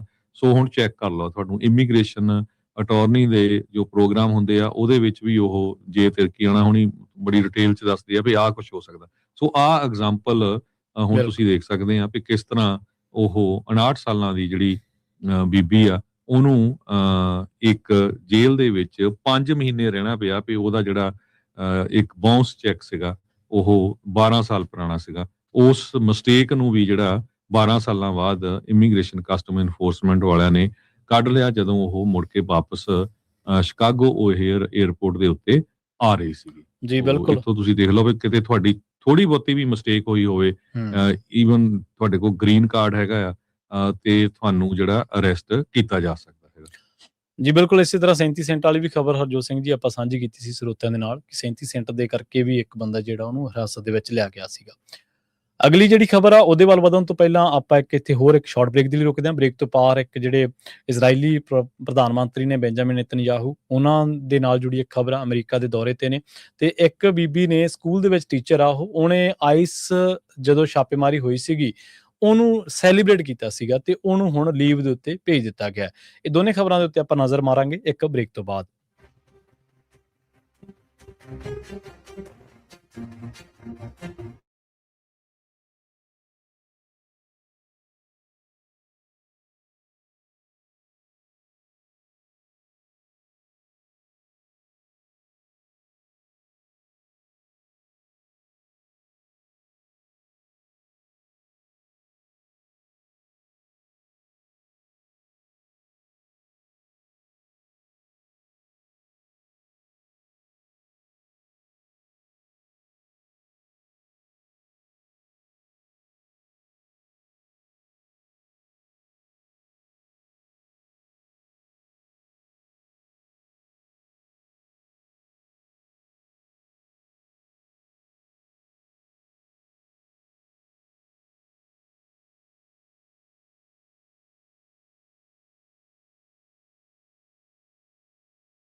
ਸਤਿ ਸ਼੍ਰੀ ਅਕਾਲ, ਧੰਨਵਾਦ ਜੀ ਆਇਆਂ ਨੂੰ। ਜੀ। ਅਗਲੀ ਖਬਰ ਵੱਲ ਚੱਲੀਏ। ਅਮਰੀਕਾ ਦੇ ਵਿੱਚ ਜੋ ਨਵੀਂ ਜੌਬ ਰਿਪੋਰਟਿੰਗ ਹੋਈ ਆ, ਉਹ ਕਹਿੰਦੇ ਵੀ ਬੈਟਰ ਦੈਨ ਐਕਸਪੈਕਟਡ ਹੋਈ ਆ। ਯੂਐਸ ਦੀ ਇਕਨੋਮੀ ਨੇ ਬੜੀ ਸਟਰੋਂਗ ਜੌਬਸ ਐਡ ਕੀਤੀਆਂ। 1,30,000 ਜੌਬਸ ਪਿਛਲੇ ਮਹੀਨੇ ਜਨਵਰੀ ਦੇ ਵਿੱਚ ਅਮਰੀਕਾ ਦੇ ਵਿੱਚ ਐਡ ਹੋਈਆਂ ਹੈਗੀਆਂ। ਵਾਲ ਸਟਰੀਟ ਜਰਨਲ ਜੋ ਆ ਉਹ ਐਕਸਪੈਕਟ ਕਰ ਰਹੇ ਸੀ ਭਈ ਲਗਭਗ 75,000 ਦੇ ਕਰੀਬ, ਜਾਂ ਇਕੋਨੋਮਿਸਟ ਸੀਗੇ ਉਹ ਐਕਸਪੈਕਟ ਕਰਦੇ ਸੀ 75,000 ਜੌਬ ਕ੍ਰੀਏਟ ਕੀਤੀਆਂ ਜਾਣਗੀਆਂ। ਅਨਪਲਾਈਮੈਂਟ 4.4% ਦੇ ਉੱਤੇ ਹੀ ਇਸ ਟਾਈਮ ਟਿਕੀ ਹੋਈ ਆ ਫੈਕਟ ਸੈਟ ਐਸਟੀਮੇਟਸ ਦੇ ਮੁਕਾਬਲੇ। ਸੋ ਇਹ ਸਟਰੋਂਗੈਸਟ ਮੰਥ ਆ, ਕਾਫੀ ਵਧੀਆ ਮਹੀਨਾ ਆ ਇੰਪਲਾਈਮੈਂਟ ਦਾ, ਦਸੰਬਰ 2024 ਤੋਂ ਬਾਅਦ, ਜਦੋਂ ਇੰਨੀਆਂ ਜੌਬਸ ਕ੍ਰੀਏਟ ਕੀਤੀਆਂ ਗਈਆਂ। ਹਾਲਾਂਕਿ ਵੱਡੀਆਂ ਕੰਪਨੀਆਂ ਦੇ ਵਿੱਚ ਲੇ ਆਫ ਵੀ ਬਹੁਤ ਜ਼ਿਆਦਾ ਹੋਈ ਹੈਗੀ, ਐਮਾਜ਼ੋਨ, ਗੂਗਲ, ਮਾਈਕਰੋਸਾਫਟ ਵਗੈਰਾ, ਇਹਨਾਂ ਦੇ ਇੰਟਲ ਦੇ ਵਿੱਚ, ਸਿਸਕੋ 'ਚ। ਪਰ ਜੋ ਜਨਵਰੀ ਮਹੀਨੇ ਦੇ ਵਿੱਚ 1,30,000 ਜੌਬਸ ਕ੍ਰੀਏਟ ਹੋਈਆਂ ਹੈਗੀਆਂ। ਜੀ, ਅਗਲੀ ਖਬਰ ਦੇ ਵੱਲ ਚੱਲੀਏ ਤੇ ਅਗਲੀ ਖਬਰ ਜੁੜੀ ਹੋਈ ਹੈ ਬੈਂਜਾਮਿਨ ਨੇਤਨਯਾਹੂ ਦੇ ਨਾਲ। ਇਜ਼ਰਾਈਲੀ ਪ੍ਰਧਾਨ ਮੰਤਰੀ ਨੇ ਜਿਹੜੇ ਕਿ ਵਾਈਟ ਹਾਊਸ ਦੇ ਵਿੱਚ ਪਹੁੰਚੇ ਨੇ ਤੇ ਉਹਨਾਂ ਨੇ ਮਿਡਲ ਈਸਟ ਦੇ ਵਿੱਚ ਜਿਹੜਾ ਤਣਾਅ ਵੱਧ ਰਿਹਾ ਲਗਾਤਾਰ, ਉਸ ਮਾਮਲੇ ਉੱਤੇ ਟਰੰਪ ਦੇ ਨਾਲ ਗੱਲਬਾਤ ਕੀਤੀ ਹੈ ਤੇ ਦੱਸਿਆ ਕਿ ਅਮਰੀਕਨ ਅਟੈਕ ਜਿਹੜਾ ਈਰਾਨ ਦੇ ਬਾਰੇ ਕਿਹਾ ਜਾ ਰਿਹਾ ਉਹਦੇ ਬਾਰੇ ਵੀ ਗੱਲਬਾਤ ਜਿਹੜੀ ਹੈ ਉਹ ਹੋਈ ਆ। ਕਹਿੰਦੇ ਕਿ ਜਦੋਂ ਤੋਂ ਇਹ ਖਬਰ ਸਾਹਮਣੇ ਆਈ ਹੈ ਕਿ ਜਦੋਂ ਤੋਂ ਟਰੰਪ ਜਿਹੜੇ ਨੇ ਦੂਜੀ ਵਾਰ ਜਿਹੜੇ ਇੱਥੋਂ ਦੇ ਪ੍ਰੈਜ਼ੀਡੈਂਟ ਬਣੇ ਨੇ, ਉਦੋਂ ਬਾਅਦ ਬੈਂਜਾਮਿਨ ਨੇਤਨਯਾਹੂ ਦਾ ਇਹ 6ਵਾਂ ਟ੍ਰਿਪ ਹੈ ਅਮਰੀਕਾ ਨੂੰ, ਜਿਹਦੇ ਵਿੱਚ ਉਹਨਾਂ ਨੇ ਟਰੰਪ ਦੇ ਨਾਲ ਮੁਲਾਕਾਤ ਕੀਤੀ ਹੈ, ਗੱਲਬਾਤ ਕੀਤੀ ਹੈ। ਪਹਿਲਾਂ ਵੀ ਉਹ ਗਾਜ਼ਾ ਦੇ ਵਿੱਚ ਜਾਂ ਇਜ਼ਰਾਈਲ ਤੇ ਈਰਾਨ ਦੇ ਮਾਮਲੇ ਦੇ ਵਿੱਚ ਜਿਹੜੇ ਵੀ ਹੁਣ ਤੱਕ ਤਣਾਅ ਆਏ ਸਨ, ਉੱਥੇ ਉਹ ਗੱਲਬਾਤ ਕਰਦੇ ਰਹੇ ਤੇ ਕਹਿੰਦੇ ਵੀ ਜਿਹੜੇ ਮਿਸਟਰ ਨੇਤਨਯਾਹੂ ਆ ਉਹ ਕਹਿੰਦੇ ਵੀ ਜਿਹੜੇ ਪਲਾਨ ਕਰ ਰਹੇ ਨੇ ਵਾਸ਼ਿੰਗਟਨ ਨੂੰ ਟੂਰ ਦਾ, ਜਿਹਦੇ ਵਿੱਚ ਉਹ ਆਉਣ ਵਾਲੇ ਵੀਕ ਦੇ ਵਿੱਚ ਜਾਂ ਆਉਣ ਵਾਲੇ ਮਹੀਨੇ ਦੇ ਵਿੱਚ ਇੱਕ ਵਾਰ ਫਿਰ ਤੋਂ ਅਮਰੀਕਾ ਦਾ ਦੌਰਾ ਕਰਨਗੇ ਤੇ ਉਸ ਦੌਰੇ ਦੇ ਦਰਮਿਆਨ ਜਿਹੜਾ ਉੱਥੋਂ ਦਾ ਇਜ਼ਰਾਈਲ ਦਾ ਜਿਹੜਾ ਨਿਊਕਲੀਅਰ ਪ੍ਰੋਗਰਾਮ ਹੈ, ਇਜ਼ਰਾਈਲ ਕੰਸੀਡਰ ਕਰ ਰਿਹਾ ਉਹਨੂੰ, ਜਿਹੜੇ ਥ੍ਰੈਟ ਨੇ ਉਹਨਾਂ ਨੂੰ, ਤੇ ਉਹਦੀ ਚਰਚਾ ਹੋਊਗੀ। ਤੇ ਇਹਦੇ ਨਾਲ ਨਾਲ ਜਿਹੜਾ ਅਮਰੀਕਾ ਈਰਾਨ ਦਬਾਅ ਤੇ ਇਹਦੇ ਵਿੱਚ ਇਜ਼ਰਾਈਲ ਦੀ ਜਿਹੜੀ ਇੱਕ ਸਪੇਸ ਆ, ਇਜ਼ਰਾਈਲ ਦੇ ਬਾਰੇ ਆਪਾਂ ਹਮੇਸ਼ਾ ਗੱਲਬਾਤ ਕਰਦੇ ਰਹਿੰਦੇ ਹਾਂ। ਪੰਥਕ ਪੈਰਾਡਾਈਮ ਪ੍ਰੋਗਰਾਮ ਦੇ ਵਿੱਚ ਵੀ ਤੁਹਾਨੂੰ ਇਸ ਤਣਾਅ ਦੇ ਬਾਰੇ ਕਾਫੀ ਜਾਣਕਾਰੀਆਂ ਜਿਹੜੀਆਂ ਨੇ ਦਿੱਤੀਆਂ ਨੇ ਤੇ ਉਹਨਾਂ ਦੇ ਬਾਰੇ ਵੀ ਕਹਿੰਦੇ ਚਰਚਾ ਹੋਊਗੀ, ਖਾਸ ਕਰਕੇ ਇਕਨੋਮਿਕ ਜਿਹੜੇ ਪ੍ਰੋਟੈਸਟ ਆ ਜਦੋਂ ਈਰਾਨ ਦੇ ਵਿੱਚ ਇਸ ਟਾਈਮ ਕ੍ਰਾਈਸਿਸ ਆ ਤੇ ਉਸ ਮਾਮਲੇ ਦੇ ਵਿੱਚ। ਇਹਦੇ ਦਰਮਿਆਨ ਜਿਹੜੇ ਮਿਡਲ ਈਸਟ ਦੇ ਵਿੱਚ ਜਿਹੜੇ ਹੋਰ ਕ੍ਰਾਈਸਿਸ ਨੇ, ਇਸ ਦੇ ਦਰਮਿਆਨ ਜਿਹੜੇ ਈਰਾਨ ਦੇ ਮਾਫ ਕਰਨਾ ਇਜ਼ਰਾਈਲ ਦੇ ਸਾਹਮਣੇ ਜਿਹੜੇ ਹੋਰ ਚੈਲੰਜਸ ਨੇ, ਮਤਲਬ ਉੱਥੋਂ ਦੀ ਜਿਹੜੀ ਗਵਰਨਮੈਂਟ ਆ ਜਾਂ ਹੋਰ ਇਕਨੋਮਿਕ ਤੌਰ ਤੇ ਜਿਹੜੇ ਚੈਲੰਜਸ ਨੇ, ਉਹ ਵੀ ਅਮਰੀਕਾ ਦੇ ਨਾਲ ਉਹ ਡਿਸਕਸ ਕਰਕੇ ਤੇ ਉਹਨਾਂ ਨੂੰ ਵੀ ਦੂਰ ਕਰਨਾ ਚਾਹੁੰਦਾ। ਇਸ ਟਾਈਮ ਇਜ਼ਰਾਈਲ ਦੀ ਜੇ ਆਪਾਂ ਕੂਟਨੀਤੀ ਨੂੰ ਦੇਖੀਏ ਤਾਂ ਇਜ਼ਰਾਈਲ ਗਾਜ਼ਾ ਤੋਂ ਬਾਅਦ ਜਾਂ ਇਜ਼ਰਾਈਲ ਹੋਰਾਂ ਦੇਸ਼ਾਂ ਦੇ ਵਿੱਚ ਹਿਜ਼ਬੁੱਲਾ ਨੂੰ ਖਦੇੜਨ ਤੋਂ ਬਾਅਦ, ਆਪਣੇ ਜਿਹੜੇ ਅਗਵਾਕਾਰ ਬੰਧਕ ਜਿਹੜੇ ਲੋਕ ਰੱਖੇ ਸੀਗੇ ਉਹਨਾਂ ਨੂੰ ਰਿਹਾ ਕਰਾਉਣ ਤੋਂ ਬਾਅਦ, ਇਜ਼ਰਾਈਲ ਅਮਰੀਕਾ ਦੀ ਮਦਦ ਦੇ ਨਾਲ ਉਸ ਖਿੱਤੇ ਦੇ ਵਿੱਚ ਇੱਕ ਵੱਡੀ ਪਾਵਰ ਵਜੋਂ ਉਹਦਾ ਉਭਾਰ ਲਗਾਤਾਰ ਜਾਰੀ ਹੈ। ਬੇਸ਼ੱਕ ਉਹਨੂੰ ਕਈ ਤਰਫਾਂ ਤੋਂ ਜਿਹੜੇ ਹਮਲੇ ਨੇ ਉਹ ਤਾਂ ਸਹਿਣੇ ਪਏ ਨੇ, ਉਹਦਾ ਕ੍ਰਿਟਿਸਿਜ਼ਮ ਵੀ ਦੁਨੀਆ ਭਰ ਦੇ ਵਿੱਚ ਹੁੰਦਾ, ਪਰ ਅਮਰੀਕਾ ਦੇ ਨਾਲ, ਅਮਰੀਕਾ ਦਾ ਸਾਥ ਹੋਣ ਕਰਕੇ, ਪੱਛਮ ਦੇ ਤਾਂ ਕਈ ਦੇਸ਼ ਹੋਰ ਨਾਰਾਜ਼ ਨੇ, ਪਰ ਅਮਰੀਕਾ ਦਾ ਸਾਥ ਹੋਣ ਕਰਕੇ ਇਜ਼ਰਾਈਲ ਦੀ ਇਸ ਟਾਈਮ ਉੱਥੇ ਜਿਹੜੀ ਆ ਹਰ ਮਾਮਲੇ ਦੇ ਵਿੱਚ ਜਿਹੜੀ ਬਾਂਹ, ਉਹ ਹੱਥ ਆ, ਉਹ ਉੱਤੇ ਆ। ਜੀ ਜੀ, ਅਗਲੀ ਖਬਰ, ਜਿਸ ਤਰ੍ਹਾਂ ਮੈਂ ਪਹਿਲਾਂ ਦੱਸਿਆ ਸੀ ਵੀ ਰਸ਼ੀਆ ਦੇ ਵਿੱਚ ਕਹਿੰਦੇ ਪਈ ਲੇਬਰ ਦੀ ਬਹੁਤ ਘਾਟ ਹੈਗੀ ਆ, ਲੇਬਰ ਸ਼ਾਰਟੇਜ ਆ ਜਦੋਂ ਤੋਂ ਜੰਗ ਲੱਗੀ ਹੋਈ ਹੈਗੀ ਆ, ਤੇ ਉਹ ਹੁਣ ਇੰਡੀਆ ਵੱਲ ਨੂੰ ਹੋਏ ਹੈਗੇ ਆ। ਕਹਿੰਦੇ ਵੀ ਇੰਡੀਆ ਤੋਂ ਸਾਨੂੰ ਲੇਬਰ ਆਣੀ ਚਾਹੀਦੀ ਹੈਗੀ ਆ। ਆਪਾਂ ਪਹਿਲਾਂ ਵੀ ਦੱਸਿਆ ਸੀ ਵੀ ਬਹੁਤ ਸਾਰੇ ਲੋਕ ਪੰਜਾਬ ਤੋਂ ਵੀ ਉੱਥੇ ਗਏ ਆ, ਪਰ ਅਨਫੋਰਚੂਨੇਟਲੀ ਜਦੋਂ ਉੱਥੇ ਜਾ ਕੇ ਉਹ ਕੰਮ ਕਰਨ ਗਏ ਤੇ ਉਹਨਾਂ ਨੂੰ ਮਿਲਟਰੀ ਦੇ ਵਿੱਚ ਭਰਤੀ ਕਰ ਲਿਆ ਗਿਆ ਤੇ ਕੁਝ ਮੁੰਡਿਆਂ ਦੀਆਂ ਲਾਸ਼ਾਂ ਵੀ ਉੱਥੋਂ ਵਾਪਸ ਆਈਆਂ ਸੀਗੀਆਂ। ਸੋ ਇਹ ਧਿਆਨ ਰੱਖਣਾ ਚਾਹੀਦਾ, ਖਾਸ ਕਰਕੇ ਜਿਹੜੇ ਤੁਹਾਡੇ ਰਿਸ਼ਤੇਦਾਰ, ਦੋਸਤ ਮਿੱਤਰ ਹੈਗੇ ਆ, ਜੇ ਕੋਈ ਰਸ਼ੀਆ ਨੂੰ ਜਾਣਾ ਚਾਹੁੰਦਾ ਕੰਮ ਕਰਨ, ਮੇਕ ਸ਼ੋਰ ਕਰੋ ਕਿ ਚੱਕ ਕੇ ਉਹ ਤੁਹਾਨੂੰ ਮਿਲਟਰੀ ਦੇ ਵਿੱਚ ਨਾ ਭਰਤੀ ਕਰ ਲੈਣ। 2.3 ਮਿਲੀਅਨ ਵਰਕਰਸ ਦੀ ਰਸ਼ੀਆ ਦੇ ਵਿੱਚ ਸ਼ਾਰਟੇਜ ਆ ਤੇ ਉਹ ਹੁਣ ਇੰਡੀਆ ਵੱਲ ਨੂੰ ਉਹਨਾਂ ਨੇ ਆਪਣਾ ਮੂੰਹ ਆ ਉਹ ਕੀਤਾ। 2021 ਦੇ ਵਿੱਚ 5,000 ਵਰਕ ਪਰਮਿਟ ਭਾਰਤੀ ਮੂਲ ਦੇ ਲੋਕਾਂ ਨੂੰ ਜਾਰੀ ਕੀਤੇ ਸੀ, ਜੋ ਕਿ ਪਿਛਲੇ ਸਾਲ 72,000 ਪਰਮਿਟ ਹੋ ਗਏ ਹੈਗੇ ਆ। ਸੋ 72,000 ਲੋਕ ਭਾਰਤੀ ਮੂਲ ਦੇ ਰਸ਼ੀਆ ਦੇ ਵਿੱਚ ਵੀ ਕੰਮ ਕਰਨ ਗਏ ਹੈਗੇ ਆ। ਕਹਿੰਦੇ 8 ਲੱਖ ਲੋਕ ਉਹਨਾਂ ਨੂੰ ਚਾਹੀਦੇ ਆ ਮੈਨੂਫੈਕਚਰਿੰਗ 'ਚ, 1.5 ਮਿਲੀਅਨ ਸਰਵਿਸ ਤੇ ਕੰਸਟਰਕਸ਼ਨ ਸੈਕਟਰ ਦੇ ਵਿੱਚ, ਤੇ ਇੰਡੀਅਨਸ ਕਹਿੰਦੇ ਵੀ ਰਸ਼ੀਆ ਦੇ ਫਾਰਮਸ, ਫੈਕਟਰੀਜ਼ ਦੇ ਵਿੱਚ ਜੋ ਕੰਮ ਆ ਉਹ ਕਰ ਰਹੇ ਹੈਗੇ। ਜੀ, ਅਗਲੀ ਖਬਰ ਉਹ ਟੀਚਰ ਦੇ ਨਾਲ ਜੁੜੀ ਹੋਈ ਹੈ, ਜਿਹਦੇ ਬਾਰੇ ਆਪਾਂ ਦੱਸਿਆ ਸੀ ਤੁਹਾਨੂੰ ਬ੍ਰੇਕ ਤੇ ਜਾਣ ਤੋਂ ਪਹਿਲਾਂ। ਨਦਰਨ ਕੈਲੀਫੋਰਨੀਆ ਸਕੂਲ ਨੇ ਕਹਿੰਦੇ ਵੀ ਇੱਕ ਟੀਚਰ ਨੂੰ ਜਿਹੜਾ ਉਹ ਲੀਵ ਤੇ ਭੇਜ ਦਿੱਤਾ। ਉਹਨੇ ਸੈਲੀਬ੍ਰੇਟ ਕੀਤਾ ਸੀ US immigration and custom enforcement ਨੂੰ, ਤੇ ਉਸ ਤੋਂ ਬਾਅਦ ਉਹਨੇ ਫੇਸਬੁੱਕ ਪੋਸਟ ਪਾਈ ਸੀ ਇਸ ਸੰਬੰਧ ਦੇ ਵਿੱਚ, ਤੇ ਉਸ ਤੋਂ ਬਾਅਦ ਲੋਕ ਉਹਨੂੰ ਲਗਾਤਾਰ ਜਿਹੜੇ ਨੇ ਲੋਕਲ ਉਹਦੀ ਪ੍ਰਾਪਰਟੀ ਨੂੰ ਡੈਮੇਜ ਕਰਨ ਦੀਆਂ ਜਿਹੜੀਆਂ ਧਮਕੀਆਂ ਦੇ ਕਮੈਂਟ ਵੀ ਕਰ ਰਹੇ ਸੀਗੇ। ਸਰਾਏ ਜਿਮਿਨਸ ਜਿਹਦਾ ਨਾਮ ਹੈ, ਤੇ ਸਪੈਸ਼ਲ ਐਜੂਕੇਸ਼ਨ ਟੀਚਿੰਗ ਇੰਟਰਨ ਹੈ ਮੈਕਡੀ ਐਲੀਮੈਂਟਰੀ ਸਕੂਲ ਵਾਟਸਨਵਿਲ ਦੇ ਵਿੱਚ, ਤੇ ਉਹਨੇ ਕਿਹਾ ਸੀਗਾ ਵੀ ਜੇ ਉਹਦੇ ਸ਼ਹਿਰ ਦੇ ਵਿੱਚ ਆਈਸ ਆਉਂਦੀ ਹੈ ਤੇ ਇਹ ਬਹੁਤ ਵਧੀਆ ਗੱਲ ਆ, ਤੇ ਕਹਿੰਦੇ ਸਾਨੂੰ ਆਈਸ ਦੀ ਜ਼ਰੂਰਤ ਹੈ ਵਾਟਸਨਵਿਲ ਦੇ ਵਿੱਚ। ਤੇ ਨਾਲ ਹੀ ਉਹ ਕਹਿੰਦੇ ਵੀ ਜਿਹੜੀ ਜਿਮਿਨਸ ਉਹਨੇ ਹੋਰ ਵੀ ਕਈ ਚੀਜ਼ਾਂ ਜਿਹੜੀਆਂ ਨੇ ਉਹ ਲਿਖੀਆਂ ਨੇ, ਤੇ ਵਾਟਸਨਵਿਲ ਦੇ ਵਿੱਚ ਜਿਹੜੇ ਰੈਜ਼ੀਡੈਂਟਸ ਨੇ ਉਹਨਾਂ ਨੂੰ ਲੰਘੇ ਮਹੀਨੇ ਦੇ ਵਿੱਚ ਜਿਹੜੀ ਲੋਕਾਂ ਨੂੰ ਹਿਰਾਸਤ ਦੇ ਵਿੱਚ ਲਿਆ ਸੀ, ਲੁੱਕ ਆਊਟ ਸੈਂਟਾ ਕਰੂਜ਼ ਦੀ ਇੱਕ ਪੋਸਟ ਦੇ ਮੁਤਾਬਕ। ਸੋ ਇਸ ਬੀਬੀ ਦਾ ਖਾਸਾ ਵਿਰੋਧ ਹੋਇਆ। ਉੱਥੇ ਜਿਹੜੇ ਪਜ਼ਾਰੋ ਵੈਲੀਜ਼ ਯੂਨੀਫਾਈਡ ਸਕੂਲ ਡਿਸਟ੍ਰਿਕਟ ਆ ਉਹਨਾਂ ਕੋਲ ਸ਼ਿਕਾਇਤਾਂ ਗਈਆਂ, ਤੇ ਉਹ ਕਹਿੰਦੇ ਵੀ ਸਾਡੇ ਜਿਹੜੇ 84% ਜਿਹੜੇ ਸਟੂਡੈਂਟ ਆ ਉਹ ਵੱਖ-ਵੱਖ ਮੂਲ ਦੇ ਲੋਕ ਨੇ, ਖਾਸ ਕਰਕੇ ਲਤੀਨੋ ਮੂਲ ਦੇ ਲੋਕ ਨੇ ਜਾਂ ਹੋਰ ਸਟੂਡੈਂਟ ਨੇ, ਮਾਫ ਕਰਨਾ ਵਿਦਿਆਰਥੀ ਨੇ, ਤੇ ਉਹਨਾਂ ਦੇ ਕਰਕੇ ਕਹਿੰਦੇ ਵੀ ਜੇ ਇਹੋ ਜਿਹੇ ਟੀਚਰ ਜਿਹੜੇ ਸੈਲੀਬ੍ਰੇਟ ਕਰਦੇ ਨੇ ਕਈ ਵਧੀਕੀਆਂ ਨੂੰ ਤਾਂ ਉਹ ਗਲਤ ਆ। ਉਸ ਤੋਂ ਬਾਅਦ ਇਹਨਾਂ ਨੇ ਫੈਸਲਾ ਲਿਆ, ਜਿਹੜਾ ਪਜ਼ਾਰੋ ਵੈਲੀਜ਼ ਯੂਨੀਫਾਈਡ ਸਕੂਲ ਡਿਸਟ੍ਰਿਕਟ ਆ, ਤੇ ਇਸ ਬੀਬੀ ਨੂੰ ਜਿਹੜੀ ਲੀਵ ਦੇ ਉੱਤੇ ਭੇਜ ਦਿੱਤਾ। ਇਹਦੀ ਜਿਹੜੀ ਫੇਸਬੁੱਕ ਪੋਸਟ ਆ ਉਹ ਤਾਂ ਨਹੀਂ ਇਹਨੇ ਹਟਾਈ, ਪਰ ਉੱਥੇ ਵੀ ਲੋਕਾਂ ਨੇ ਇਹਨੂੰ ਖਾਸਾ ਜਿਹੜਾ ਇਹਦੀ ਆਲੋਚਨਾ ਕੀਤੀ ਹੈ। ਜੀ, ਇਹ ਸਾਡਾ ਖਬਰਾਂ ਦਾ ਸਮਾਂ ਸਮਾਪਤ ਹੁੰਦਾ। ਇੱਕ ਵਾਰੀ ਫੇਰ ਸਰੋਤਿਆਂ ਨੂੰ ਦੱਸਦੇ ਜਾਈਏ, ਸਾਨੂੰ ਕਾਲਸ ਬਹੁਤ ਆਈਆਂ। ਭਾਈ ਅਮਰੀਕ ਸਿੰਘ ਚੰਡੀਗੜ੍ਹ ਕਥਾਵਾਚਕ ਮਿਲਪੀਟਰਸ ਜੋ ਗੁਰਦੁਆਰਾ ਸ਼੍ਰੀ ਗੁਰੂ ਸਿੰਘ ਸਭਾ ਹੈਗਾ ਉੱਥੇ ਪਹੁੰਚੇ ਹੋਏ ਆ, ਤੇ ਸ਼ਾਮਾਂ ਨੂੰ 6:30 ਵਜੇ ਤੋਂ ਲੈ ਕੇ 7:30 ਵਜੇ ਤੱਕ ਉਹ ਕਥਾ ਨਾਲ ਸੰਗਤਾਂ ਦੇ ਨਾਲ ਵਿਚਾਰ ਆਪਣੇ ਸਾਂਝੇ ਕਰਦੇ ਆ। ਤੇ ਜਿੰਨੇ ਵੀ ਲੋਕਲ ਹੈਗੇ ਬੇਰੀਏ ਦੇ ਸੰਗਤ ਤੇ ਉਹਨਾਂ ਨੂੰ ਆਪਾਂ ਬੇਨਤੀ ਕਰਦੇ ਹਾਂ ਵੀ ਗੁਰੂ ਘਰ ਪਹੁੰਚੋ। ਬਾਕੀ ਜਿਹੜੇ ਦੂਰ ਦਰਾਡੇ ਆ ਉਹ ਸਾਡੇ ਸਾਰੇ ਹੀ 14-15 ਜੋ ਰੇਡੀਓ ਸਟੇਸ਼ਨਸ ਆ ਉਹਨਾਂ ਦੇ ਉੱਤੇ ਲਾਈਵ ਪ੍ਰੋਗਰਾਮ ਤੁਸੀਂ ਸ਼ਾਮ ਨੂੰ ਉਹਨਾਂ ਦਾ ਜਿਹੜਾ 6:30 ਵਜੇ ਤੋਂ ਲੈ ਕੇ 7:30 ਵਜੇ ਤੱਕ ਸੁਣੋਗੇ। ਜੀ। ਸੋ ਇੱਥੇ ਹੀ ਪ੍ਰੋਗਰਾਮ ਅਪਡੇਟ ਅਮਰੀਕਾ ਨੂੰ ਆਪਾਂ ਸਮਾਪਤ ਕਰਾਂਗੇ। ਸਮਾਂ ਇਜਾਜ਼ਤ ਨਹੀਂ ਦਿੰਦਾ। ਤੁਹਾਡਾ ਸਾਰਿਆਂ ਦਾ ਬਹੁਤ ਧੰਨਵਾਦ। ਸਾਡੇ ਦੋਵਾਂ ਵੱਲੋਂ ਤੁਹਾਨੂੰ ਸਭ ਨੂੰ ਪਿਆਰ ਸਤਿਕਾਰ ਸਹਿਤ ਸਤਿ ਸ਼੍ਰੀ ਅਕਾਲ। ਸਤਿ ਸ਼੍ਰੀ ਅਕਾਲ।